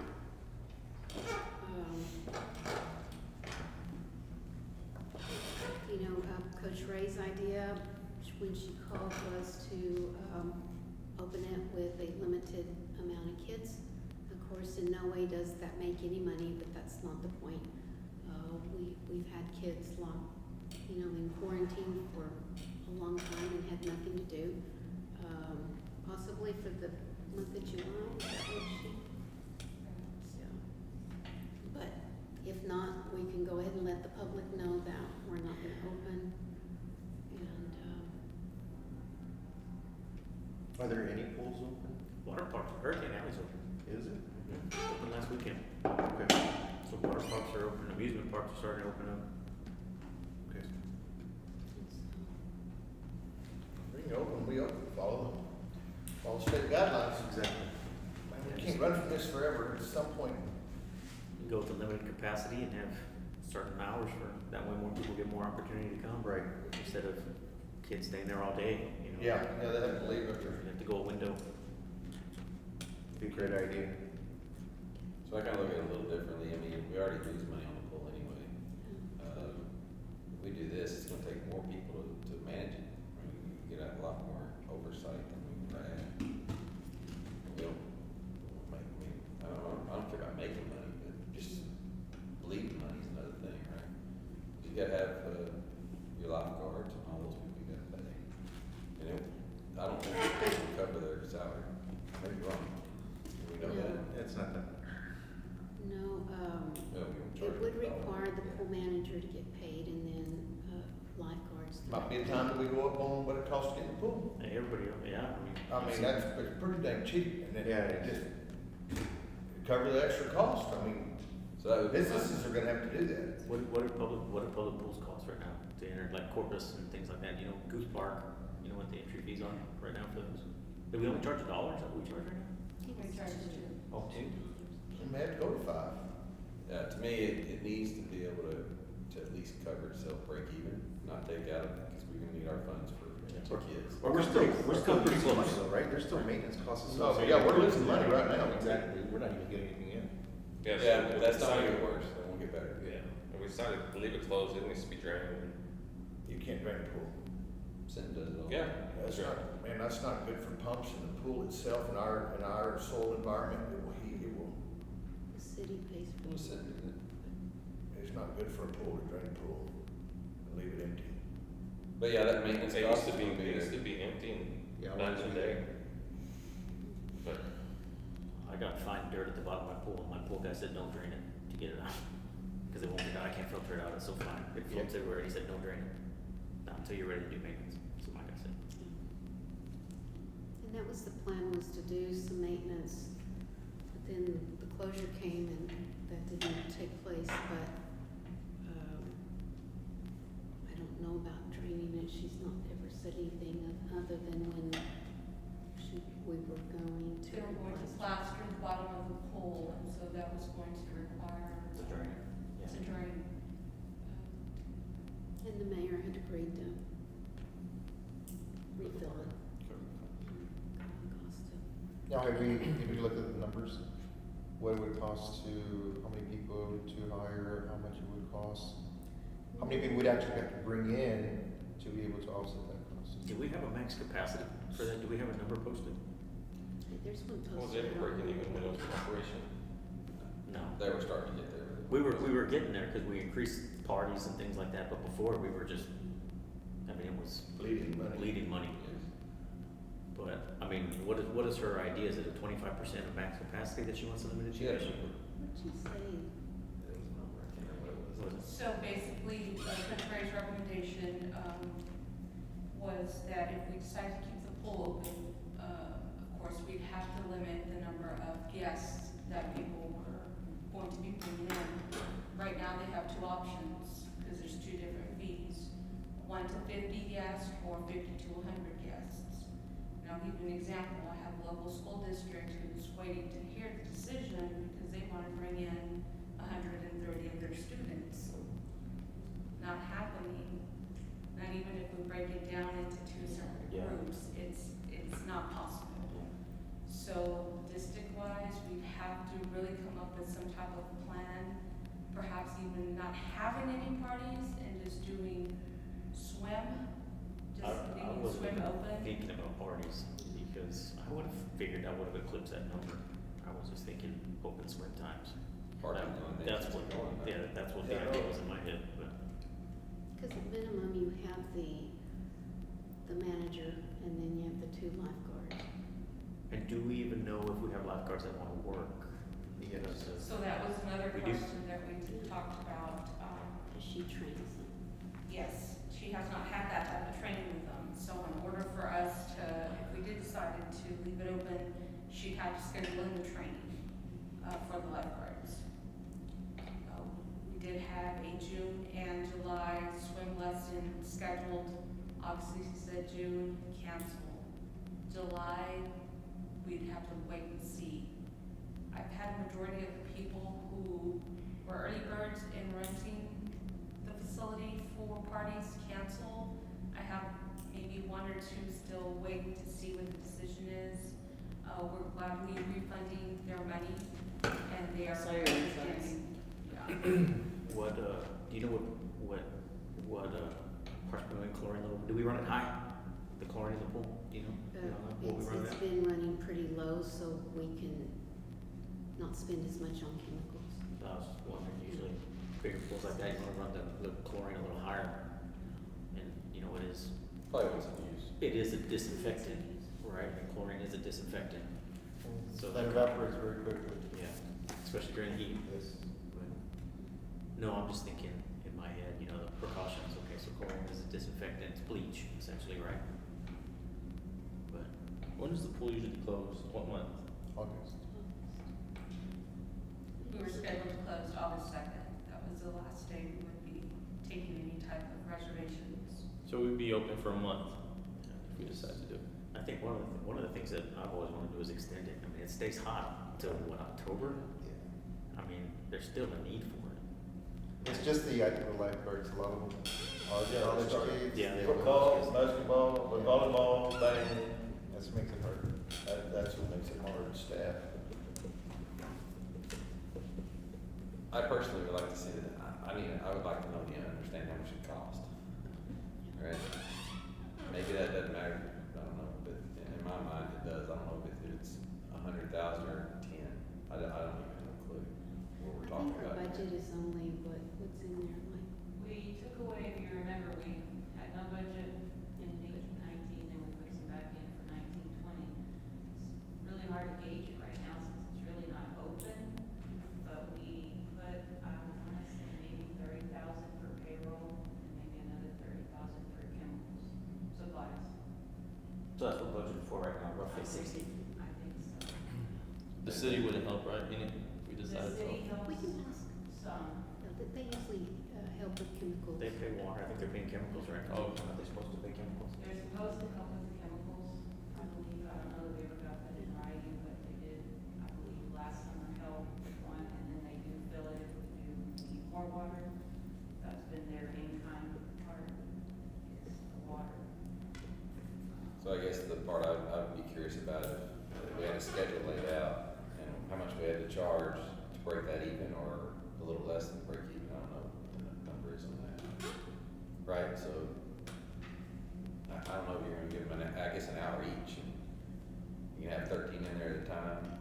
I don't know how that works, but we ought to be able to figure out how much, what the difference in the money is, right? Am I thinking of that wrong? I have to ask. Assuming it's Ray, 60% full or whatever. she have to have X amount of guards for X amount of swimmers. Right. So fewer swimmers. Fewer guards. Fewer guards, maybe, I'm assuming. So there's, as per hour per swim session, maybe 2 versus the 2 or 3 we had, you go to 1 based on how many people are in there. But so, I mean, it's give and take. But I think our thought process is when we raise the price on parties is where we would like to What was her number again? make our money back. For the. I don't, we never heard, what did we get, what was her number, what was her percentage of people allowed in for, let's not talk about parties, let's talk about just general. Is it a 25% max occupancy, or I think we did It's this. higher than that. is it higher than that? I think it's higher than And is that, how many people is that? 50%? What are we holding that for? Do we know? Just over the summer, I remember always seeing about 40, 30 people there at one time, the kids. I would assume would be less than that, 20 maybe? Because even at a party, you can have up to 100 people. So it's like, That's one of the options. So that's probably. so that's now, that's the COVID thing? Or is that all? No, this is originally Okay, normally, so that's- working normally. So I guess we gotta look at the state guidelines and look at all that stuff, right? As far as opening pools, cause right now, last I heard was, when Corpus was opening their public pools, it was just, you can't use the facilities, you come in to swim and you leave, and that was it, but Yeah, no bathroom, no locker. no bathroom, no lockers, things like that. Now, if you start at the parties, you gotta bring I kids don't in, think we need a they're bathroom. gonna have to use the facilities. That's not good. That's So- what it said. That's what- Yeah, but that was before, like you said, Hurricane Alley or whatever. Yeah, and that was before Hurricane Alley opened, right? So things obviously have changed, if the water park opened. I would think that It salaries would be nice wouldn't be over to offer that for the kids, cause if I've got cabin fever and I'm climbing the walls, I know the parents are. You know, I'm I know the kids are. I'm a little biased on this, right? Because I volunteered for Little League. We canceled the Little League season. I know. They They've cut got- their what basketball else do they season have? short. You know, they may not have fall football, depending on what's happening. You know, it's, Another thing is most families have canceled vacations.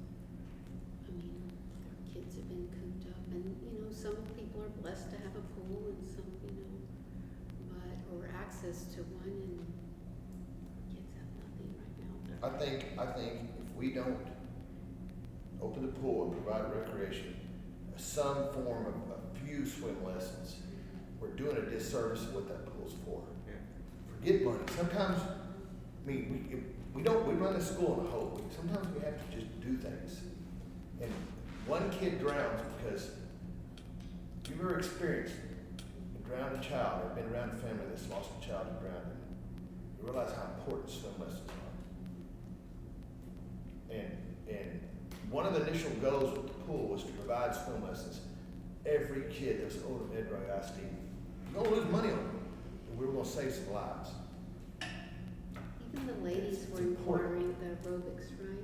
The aerobics group. Yes, I've had multiple calls and emails, all waiting for an answer, so I said, call me June 9th. That's where I should.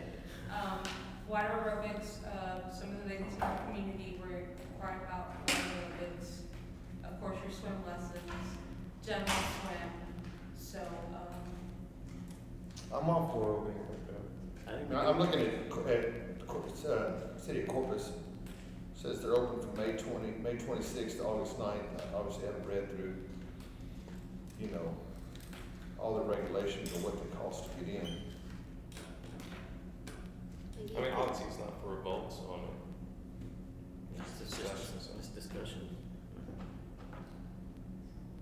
I think we do it responsibly, we follow the guidelines,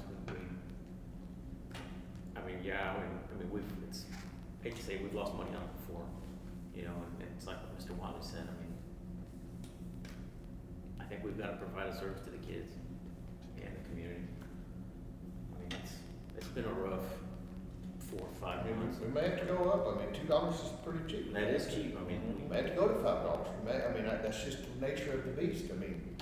If you do open, I think you're gonna have to go up and you're gonna have to sign a time limit. Yeah, I we're gonna think have to, so. we can't, Pay again if you wanna stay longer or something. especially if we're gonna As long limit as the nobody amount. outside waiting. Yeah, Right, let exactly. another group If in. you're gonna limit the amount of people, Yeah. and that's what they do at Goose Park, Yeah. don't you get like 2-hour windows? And then, or an hour and a half window, and then, okay, swim time's over, next group, rest 30 minutes, let the guys rest, reconstitute everything, and then open up again. What they do in a pool when you can't get within 6 feet of each other? Doesn't matter. Both are gonna count.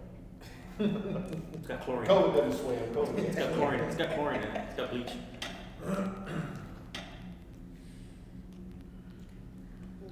We'll get with Coach Ray to see how many lifeguards and what kind of, Does she wanna open, or does she feel kinda pushed into a corner where she, no, she feels bad for the kids. too. I do. You know, She did say, parties maybe not so much, Yeah, but to try and come up with a solution, perhaps for kids. an alternate, maybe swim time with, Yeah. Yeah. I mean, I think swim lessons should be our priority. I think we should start with swim lessons. I mean, if we're gonna open up, I say open up for parties too, just have the same, Just, Very limited. Limited, yes. Too bad. And- Same yeah, price, but same you're getting price, yeah, they know ahead of time. X number of There's, people. there's no secrets. I mean, this is, right. this is what it's gonna be. At least break even, Well, if or we, almost there anyway. if we bleed for a year, 75 is what she said is the normal max, how much? about 75. That's the max occupancy, 75? So you go to But 35. she said that's a high number. You go to Or is 30. that, or is that the max people that come at a time? No, she said the normal max, that they've done in the past. So that's just normal, the max amount of people they've seen there, that's not necessarily the max capacity that we can have there, like, you know, this building's got a max capacity of She say. said we always 300. allowed that many with a party. Okay, oh, for a party. So a party goes to 30, and I'm saying price in here, sorry, it's 30 or 35 or whatever. I think I always signed up for 40, right, Christine? 40 was my lucky number. 75 people's a lot. Because of people for I a was party. considering It is a lot. kids That's a big party. and the Big parents family. Right. going into the pool when I booked it for the kids. And it was really nice, wasn't always crowded. And if it's for a month, we didn't spend salary this month. We went in August. I mean, we did budget for the pool. Well, the only thing we've purchased out of there is the sweeper. I feel like we ought to open up as soon as we can. We do it as a limited number of people. Watch our fees. And have your Some people window. ought to go up on fees. Yeah, for- and have. Fees the- for swim. So have the so set everybody windows. can have a shot at it, Mhm. have an opportunity to go in there and swim for a little. The aerobics, is that us or is that somebody just running that? I'm sorry. The aerobics class, is that us or is that? It's one of the ladies that, they all pay to go in, and one of them leads the aerobics. Yep. And I don't, Sarita and who else? it's With lively. Do they need a lifeguard for that? Do we have Yes. one there during Yeah, the we time? have to have a We do, lifeguard. okay. And one of them's usually trained, a couple of them are trained as lifeguards that are in the aerobics class. And that may qualify, but I know we have to have a lifeguard. Cause I kept trying to get an open swim time, problems getting a lifeguard there, 6 in the morning. Yeah. Well, they do, they want to do it all hours. Anyway, anything else? Just kind of wanted to get some feedback. Okay, thank you. Okay, item E, business matters including standard monthly financial reports for May 2020, cash flow analysis, update on projects, update on RFQ process, and budget workshop overview. Mrs. Romero.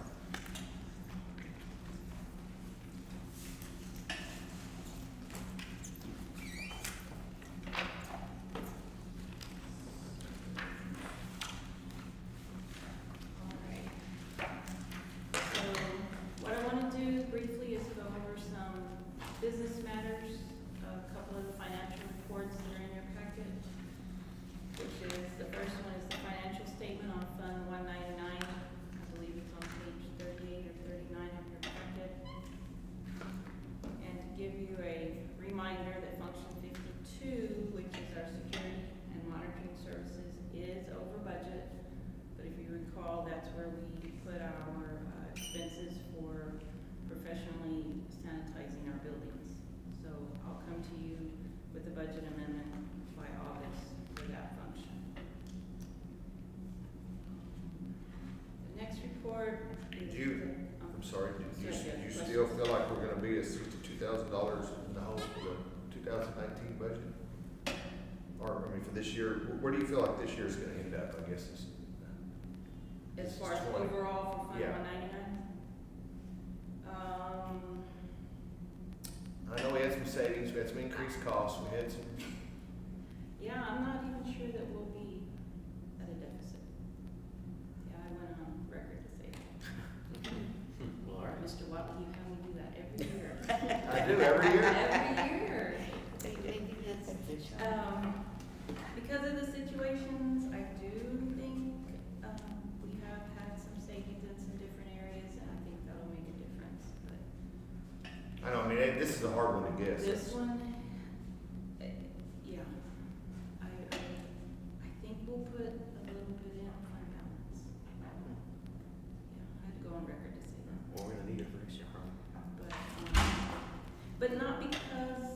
because we didn't spend either. I think we've been, more proficient on looking at what we need to purchase. I hope we've been, more aware too of some of the items that we've been purchasing in the past.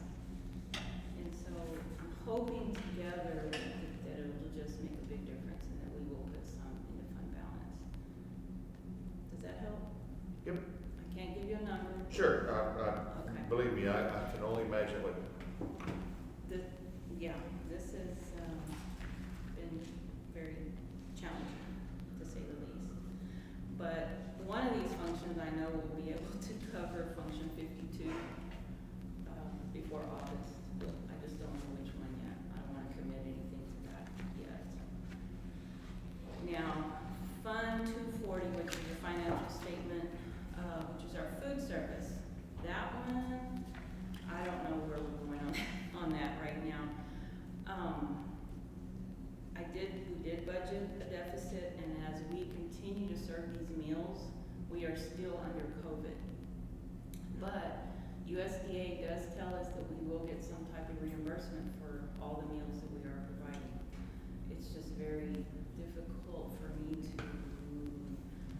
know exactly how much they will reimburse, and I know it's hard for them to say that too.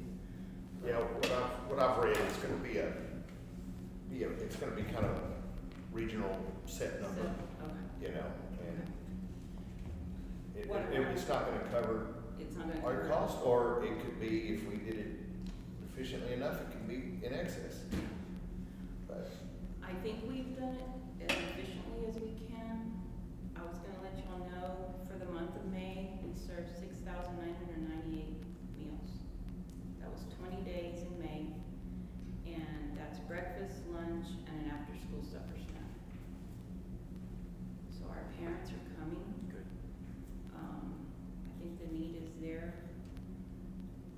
And I really believe we're doing it to the best of our ability with the guidelines that we've been given. So, there are hot meals in there. Some days there's 2 hot meals in there. Just depends on what food service has been able to get in. Now, a little concerning for next year is, the ability to get the food. We just had a conference call last week, and USDA is a little concerned about school districts and how they're gonna be able to get the food in.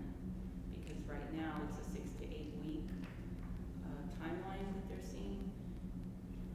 And sometimes you can't, project that far. Yeah. So that was a little nerve-wracking to us to hear that. And then, of course, the way that we're gonna have to possibly serve the meals. So, food service is really challenged to no end this year. But, I think the ladies are doing the best that they can, and they've done very well. They checked their temperature, I don't know if anybody's sick, nobody's been sick. And so, and they've had no break. So that's a blessing. have we tested our food service people for COVID? Not to my knowledge. That would be something we might wanna look into. You're talking the actual virus itself, or just? Yeah. Maybe until recently, they probably couldn't get tested because they had that symptoms. Right. But as of the last 2 weeks, if you wanna be tested, you can be tested. I had thought about that at some point, but. There's ample tests. but Contract with one of the local, I mean, they do real good self-awareness when they take their food out and everything, but still, I mean, it's a good idea. Yeah. You can test it, but, I mean, they wear gloves, masks, and everything. man, I think we're gonna look at testing staff by the fall, so. Would make sense. They do wear the mask, they do Right. wear the gloves. Sure. It's been challenging, and I'm a little concerned about this week. They serve, I don't know if y'all been through the line or seen it, but they do serve underneath the high school pavilion, and it's very, very hot. Yeah. They have changed the hours though,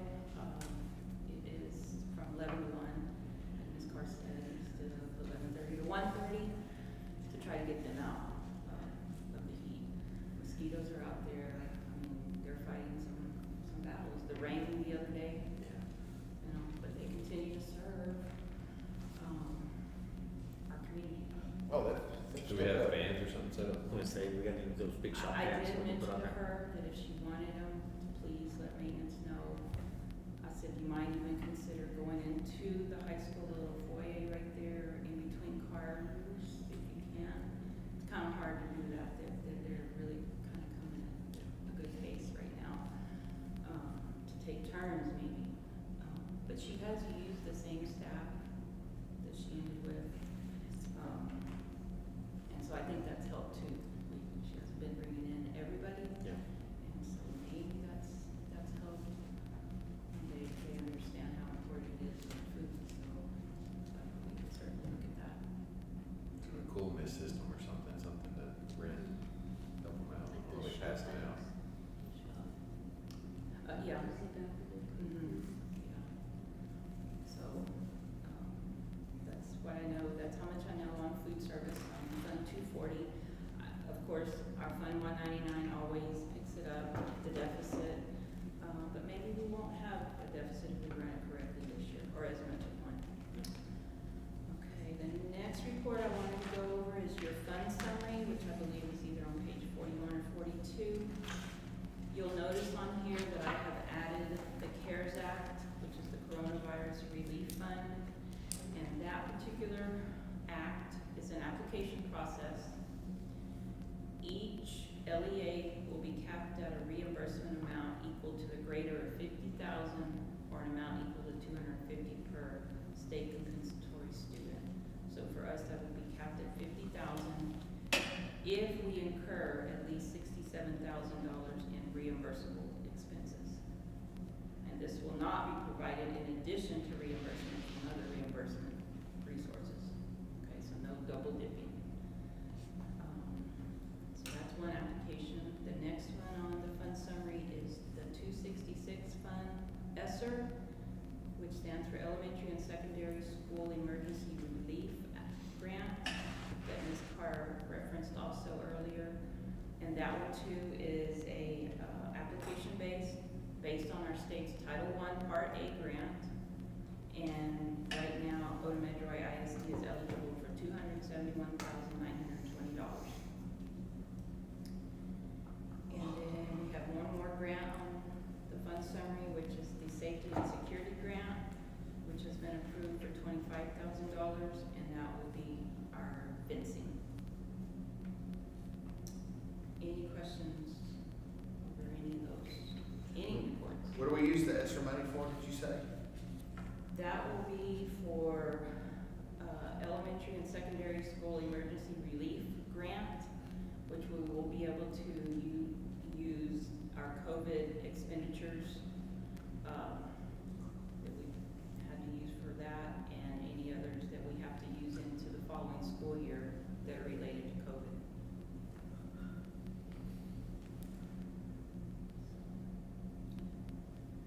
We will be applying for that as well. Some of the districts, some of the financial reviews that I've been listening to with the service center, some of the districts aren't wanting to apply for it, but it's to our advantage, they said, for us to go ahead and apply for it, because it is coming out of, or a portion of, our foundation school payments. It's just a different formula, but we'll be not doing our due diligence, is what they've been telling us through the service centers, if we don't apply for this portion. So, any other questions?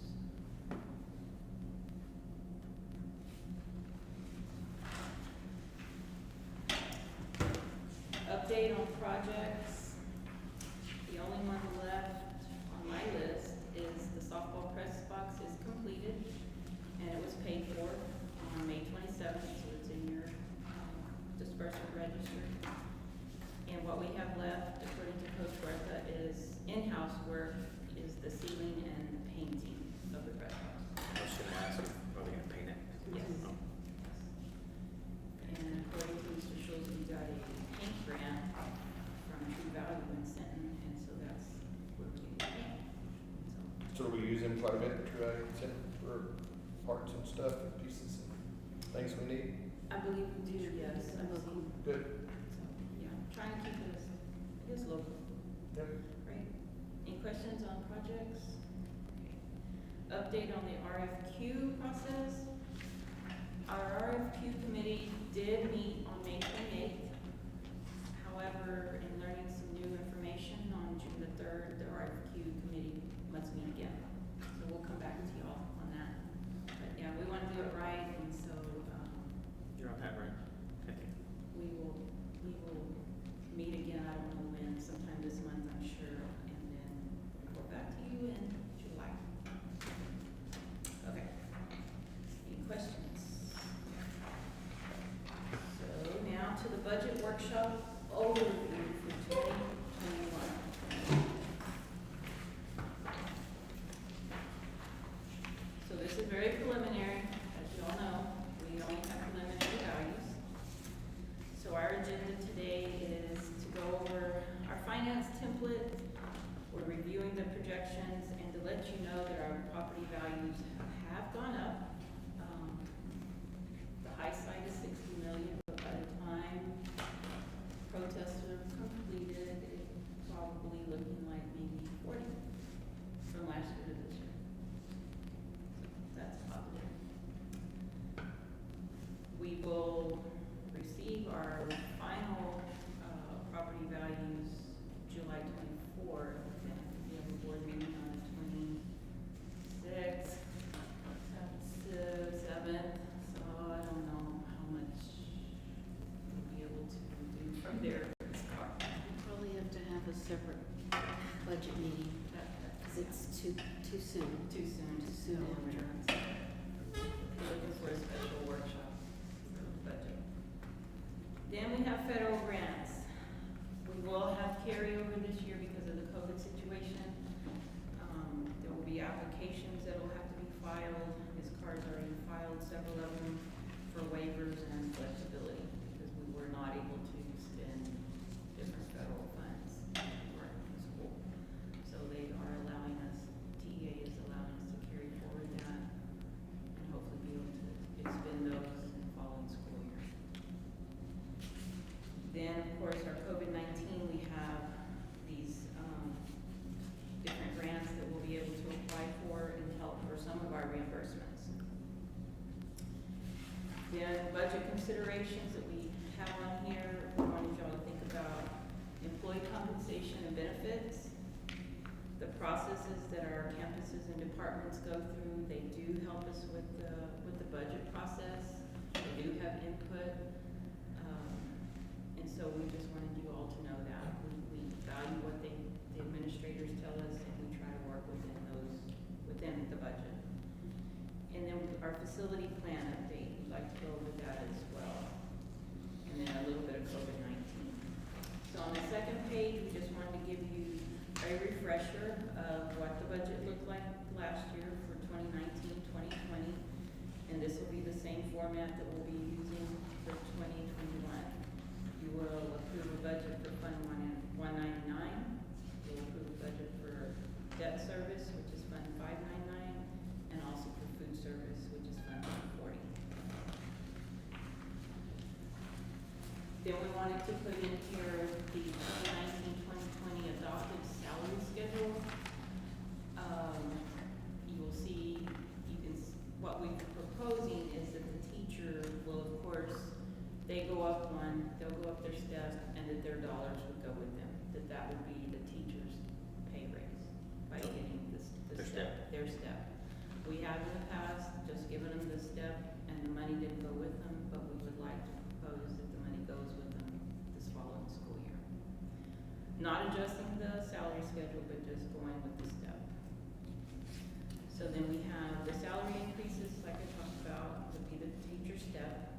Then the retention stipend that we offered last year. We've got that back on here for employee compensation consideration.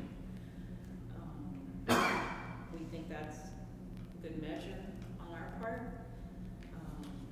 We did do a separate check, and it did cost us for the district about $76,500, but we did retain those employees that we felt were important to our district. So we thought it important to bring it back if you all were still contemplating that.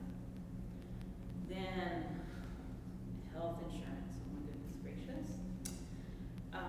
new carrier will be Blue Cross Blue Shield for 2020-2021. Of course, there has been an increase on some of the plans, but TRS Active Care has also brought in a new plan.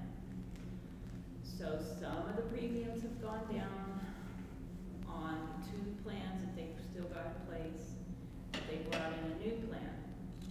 So depending on the employee and what their needs are, they might see a savings if they were an employee and family, or employee and spouse, or if you pick another plan altogether and that premium is less now. So our thought process is maybe to increase our contribution. Right now we pay $266 a month, and of that, $75 is from the state. So we thought, Ms. Carter and I thought maybe increasing that from 266 to maybe 275 or 280. So is this the one that we went out and found the Blue Cross Blue Shield, or is this what the state's rolling out now? This is what the state's. Okay, so we haven't had a chance, because y'all had asked, right? Yes. To look for another yes. carrier. And so we're still in the process of Okay. that. So either we can continue to contribute 266, or and if you want to do an increase or not, maybe 275, 280, or leave it as it is.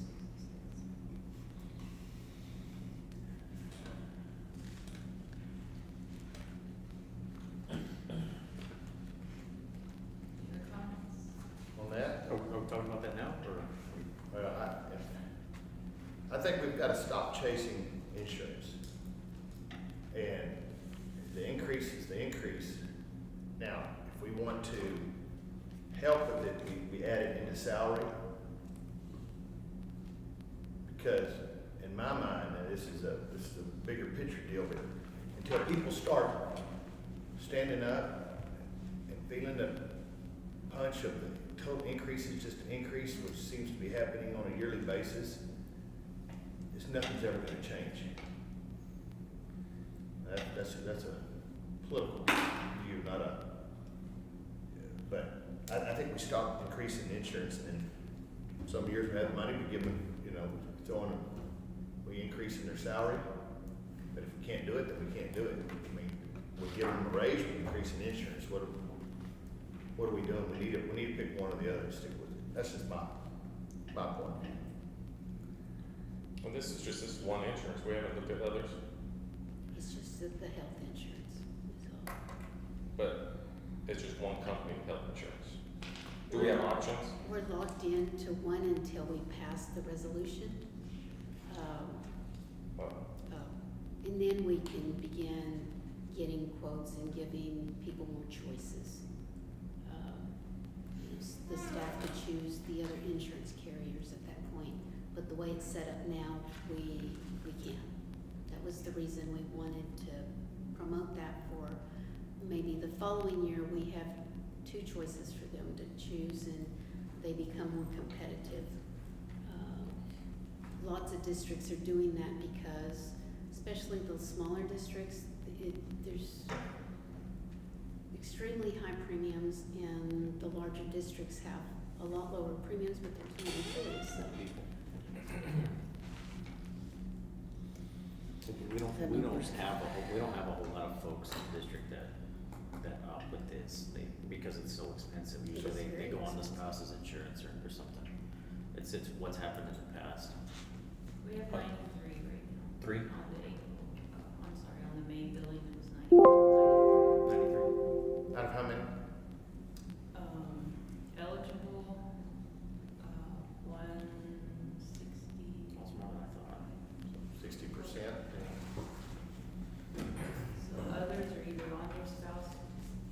Because we're rewarding by paying the teacher, paying the increase in the insurance, we're rewarding bad behavior on the insurance part.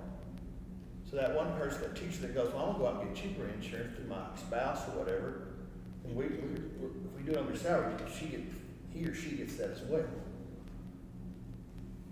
But then it goes And it costs the district more money, but in the long run, 80 more people, or whatever it is. Yeah. yeah, it's more money for the district. So we look But that's if we do it every year. At some point, we may say we can't do it anymore.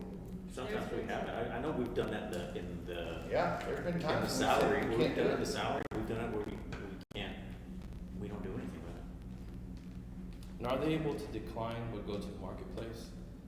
And that's what John was talking about. They are, but we have to watch that too. Do it, okay. Because then the Affordable Care Act kicks in.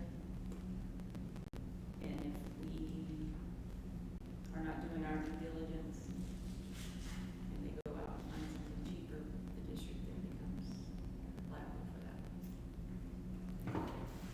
But I've heard that talked about very much lately, and that's still in effect, but I know that it was. And, I've only seen one or two that have even come back across our desk to review. And, it was actually affordable in their case, but they chose to go a different direction. It's almost too political, I think, because I don't feel that it should be our office telling them where they should go get insurance. How much do we pay right now? How much do we pay under insurance right now?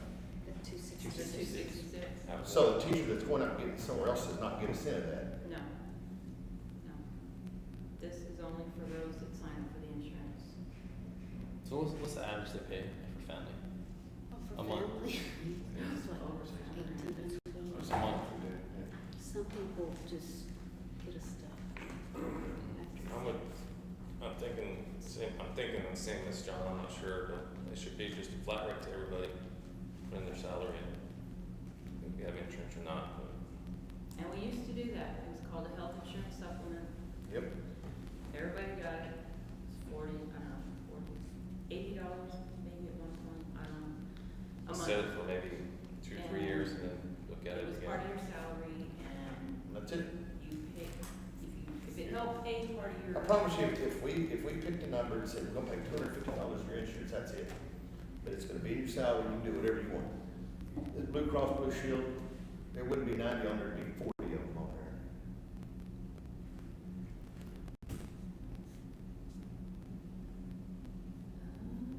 Wait till you guys start tangling with Medicare. It's horrible. So we can leave that as is, as we. I mean, I think y'all need to formulate an opinion, bring it back. I'm just giving you my 2 cents. I And mean, there may not be any money to be considered that, so. And if there is that where we wanna put it? So, you know, that once we have more information, we can bring that part back to you. Elizabeth, thank you for your input, that we kind of know where to go from there. Any other talk on salary? Okay.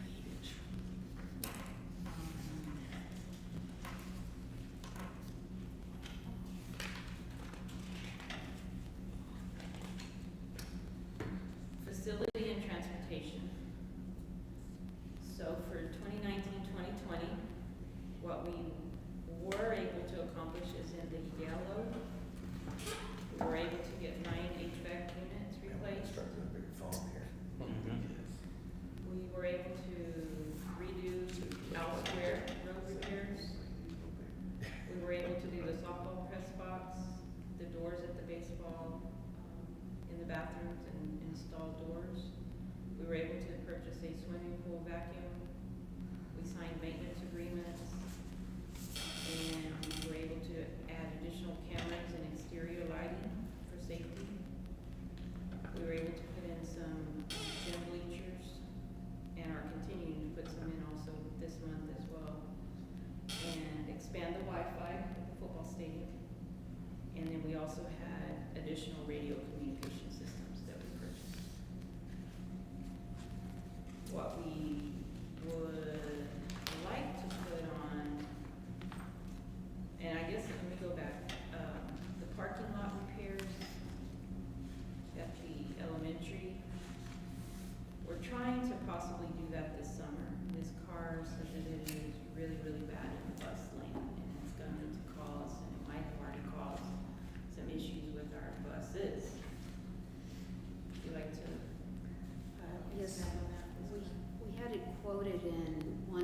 patch it, but it's beyond being patched. It needs to be dug out. Resurfaced. Be laid, either asphalt or concrete.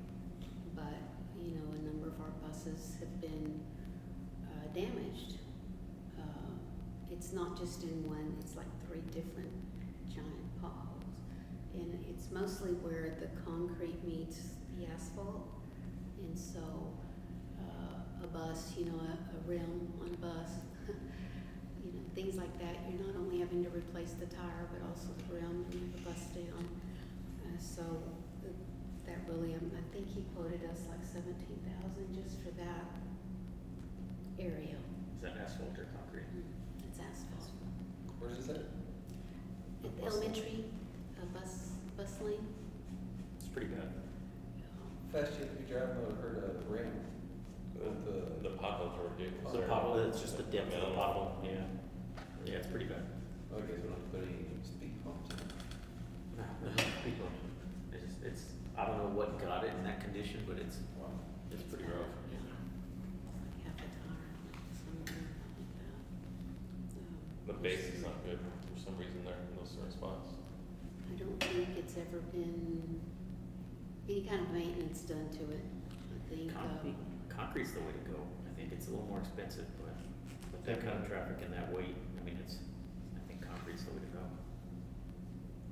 we can quote, we We're were gonna going get quotes on that, we talked about that this morning, that maybe we should try to get a quote or 2 for concrete, just to see. I have no idea what it will cost, but over the years, I mean, it would pay for itself, I'm sure.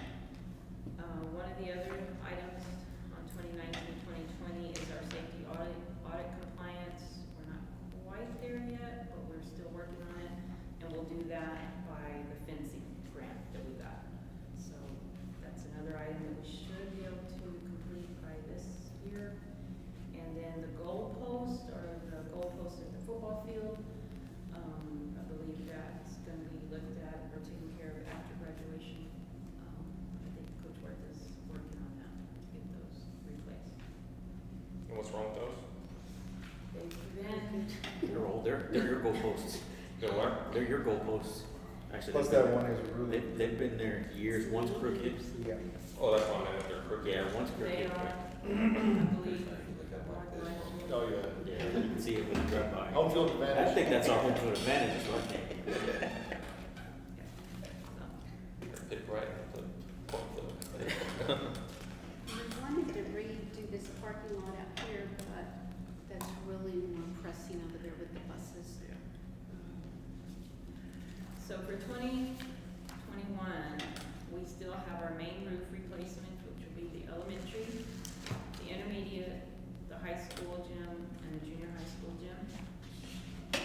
Then we have other roof repairs, would be the central office and the AEP.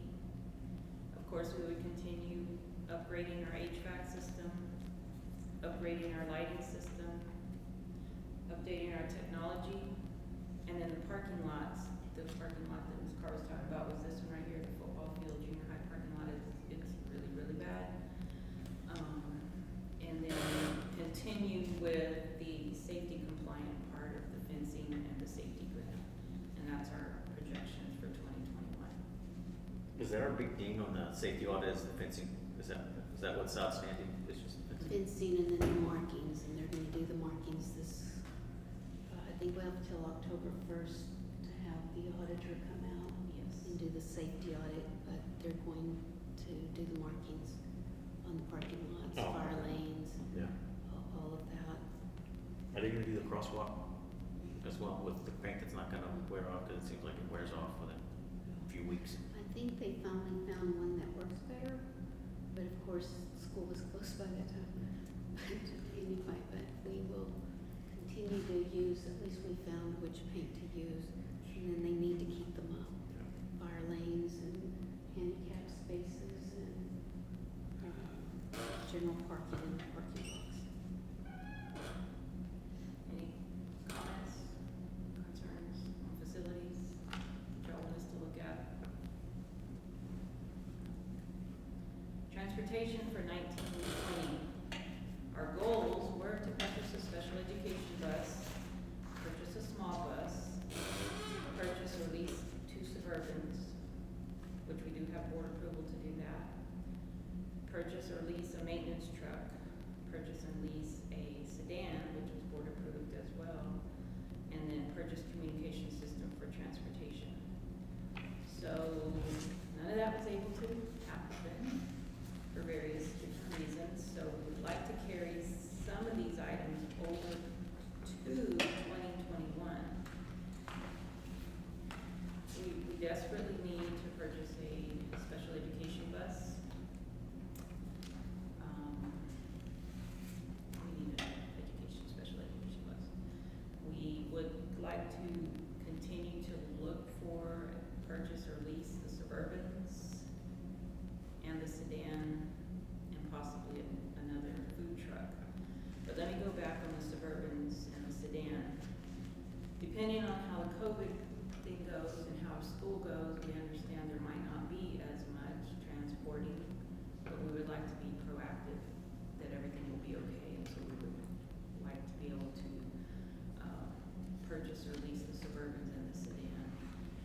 And then the food truck, depending on how the food is going to be served and prepared following COVID next year, I just wanted to put that on there in case we needed to do something different.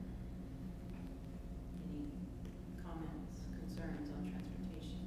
We were already in the process of doing the leases, right, before? Yes. Everything had. They just, there weren't any available, and they weren't gonna start manufacturing until later.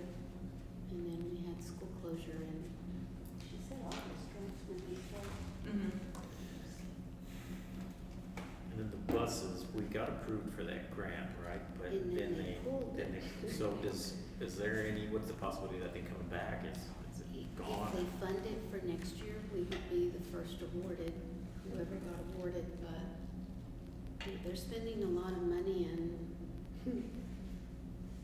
they have to pay for it somehow. That was one that they pulled, so.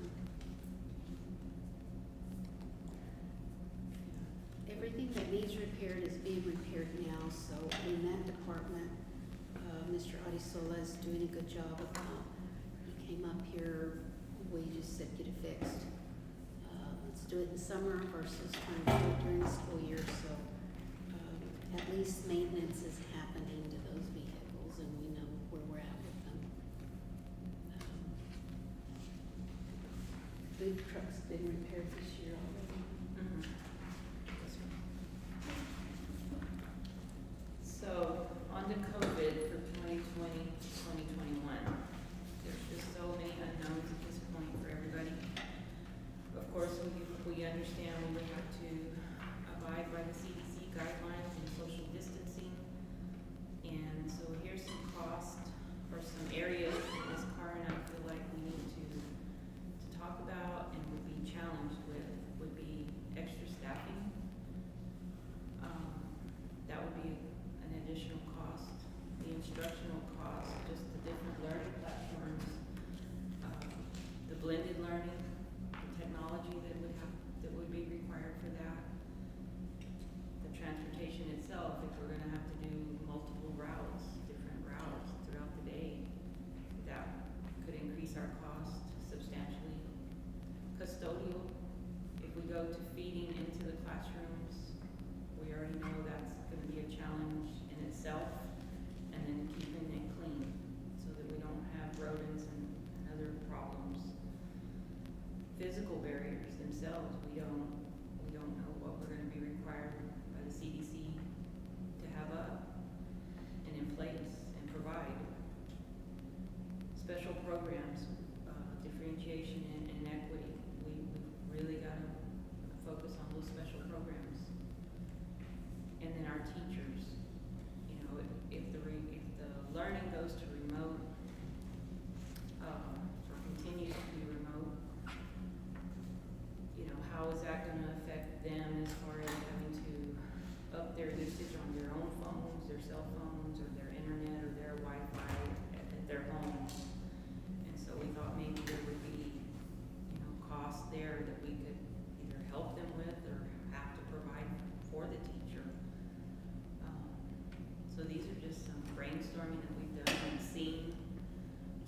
closed the months that we have been closed, and, we see large dollars. If all of this plays into, these new guidelines. So just wanted to bring that out to everyone, be transparent, and, have y'all think about it. And it's gonna be a challenge as far as budgeting, because number one, we have to stay safe, number two, we have to follow the guidelines, but we have to have the money, we have to be able to fund it somehow. Did we have, you don't know if we had any teachers that didn't have internet prior to this and then had internet? We had teachers that had to up Their plan. access, to be able to run the Zoom, and I have a feeling that Zoom's not gonna be free forever. Well, they already charge for Well, they're business already plans and charging. stuff. I mean, you can get a business plan Is for a it year for going like to- $1,000 or something. It's up to 50-something, 100 people that can use it. So they are charging already for the more advanced features. Our teachers have done extremely well as far as keeping their costs down. But then we don't wanna start shorting kids on what we're teaching either. It might require us to purchase a platform of some sort that does more, provides more, is more ready for us to switch over if we need to, back and forth, and be able to look at those things. But that's what that grant is for. That's supposed to help too, with some of these costs. That 270, 279. The 271. That wouldn't get very far if we're held to a few amount of kids in one class, it's in staff, Yeah. but maybe some of them stay home and we remote. Or, you know, it's going to be interesting what we end up with. But that's what that's for. We're not alone, so Yeah. there's a Yeah. silver lining. We're going through this alone. Well, those districts get some ideas off. We need to.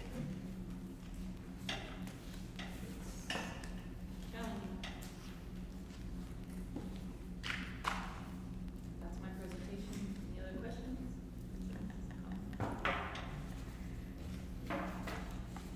Thank you. Thank you all. Being flexible. Okay, item F, new teacher hires for 2020-21 school year, as recommended, Mrs. Carr.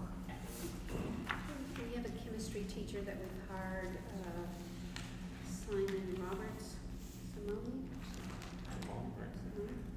Okay, and Joel Cano is our new Spanish teacher, retired. And then Justin Ortiz will be teaching history at the junior high. The other two are high school people. Coach Segura retired? No, it was the female, right? There's two. Oh, Yes. was it? I can't remember. Gomez Elba. Oh, okay, gotcha. Yes, so she retired at a good time to retire. But that was the three. Okay. We have a couple of openings, but they haven't been filled. Okay. What do we have openings for? Theater, art. High school? Yes, and then pre-K teacher, we're waiting on her exam, for her to retake it. Oh, okay. And that should be it. Have, you know, I was kind of going back, grants rolling over, dyslexia. Have we heard anything on that, or is that rolling over? It's done. No, it's done. They pulled it. The hard ones. So that those, two of the openings at the elementary were taken by those teachers. By those two? Okay. So, I mean, that's kind of a win-win because now they have expertise and then we didn't lose them, so. Yeah, okay, good. Okay, item G, resignations, do we have any? Wait for us. Okay, item H, discussion and possible action to consider the final approval of amendment to current Odem-Edroy ISD District of Innovation Plan. Okay.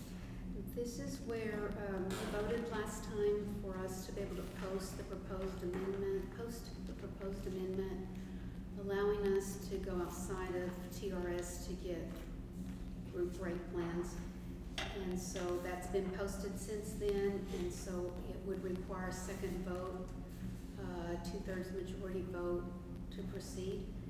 And if adopted, it goes to, the commissioner, and then requires a policy update through TASB.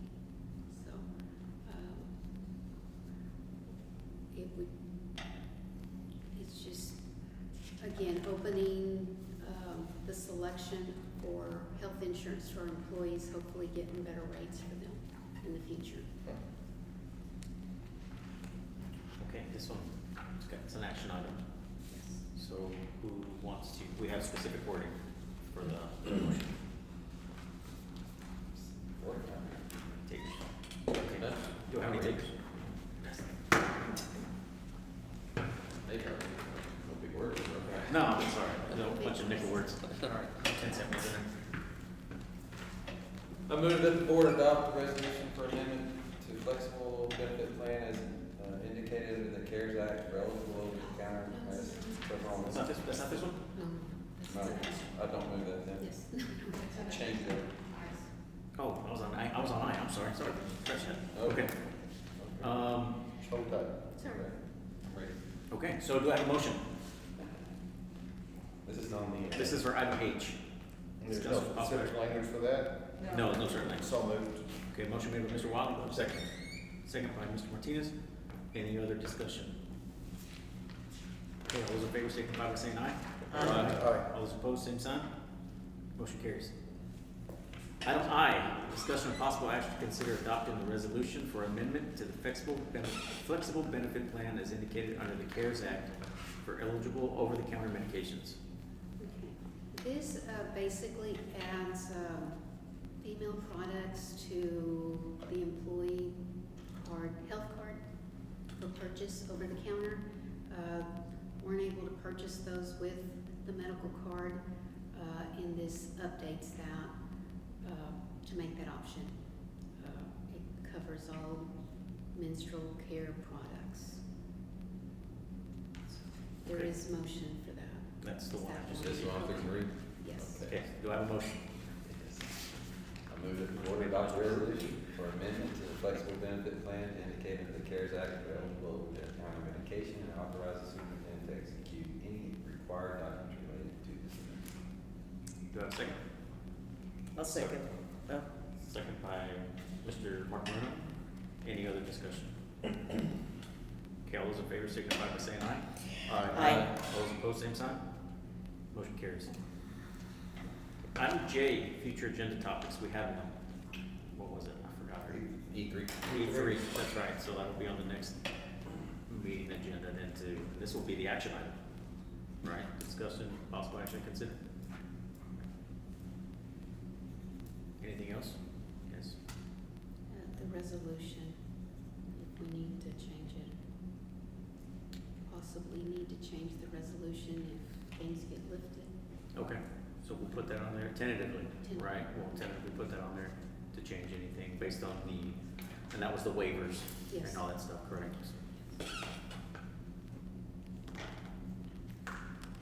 Okay, do we have anything to go into closed session for? We do, right? Yeah. Yes, we do, we Yeah. do. Mark, did you want to put the Exes Association on there again? Oh, the museum. With the Oh, yes, museum? yeah. If it's, it's coming up, we can get a date on it. Okay. Okay, so we will go into closed session pursuant to section 557071 Texas Government Code. Attorney consultation or legal issues related to the implementation of Leave Under Families First Coronavirus Act, FFCRA. We're in a closed session. It is 2:45.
so item A, consider and take possible action on issues related to implementation of Leave Under the Families First Coronavirus Act, FCRA. Do I have a motion? I move that we authorize the superintendent to implement the FFCRA with no supplementation with an employee's accrued state and local leave and no intermittent leave. Do I have a second? I'll second. Second by Max Moreno. Any other discussion? Okay, all those in favor signify by saying aye. Aye. All those opposed, same sign. Motion carries.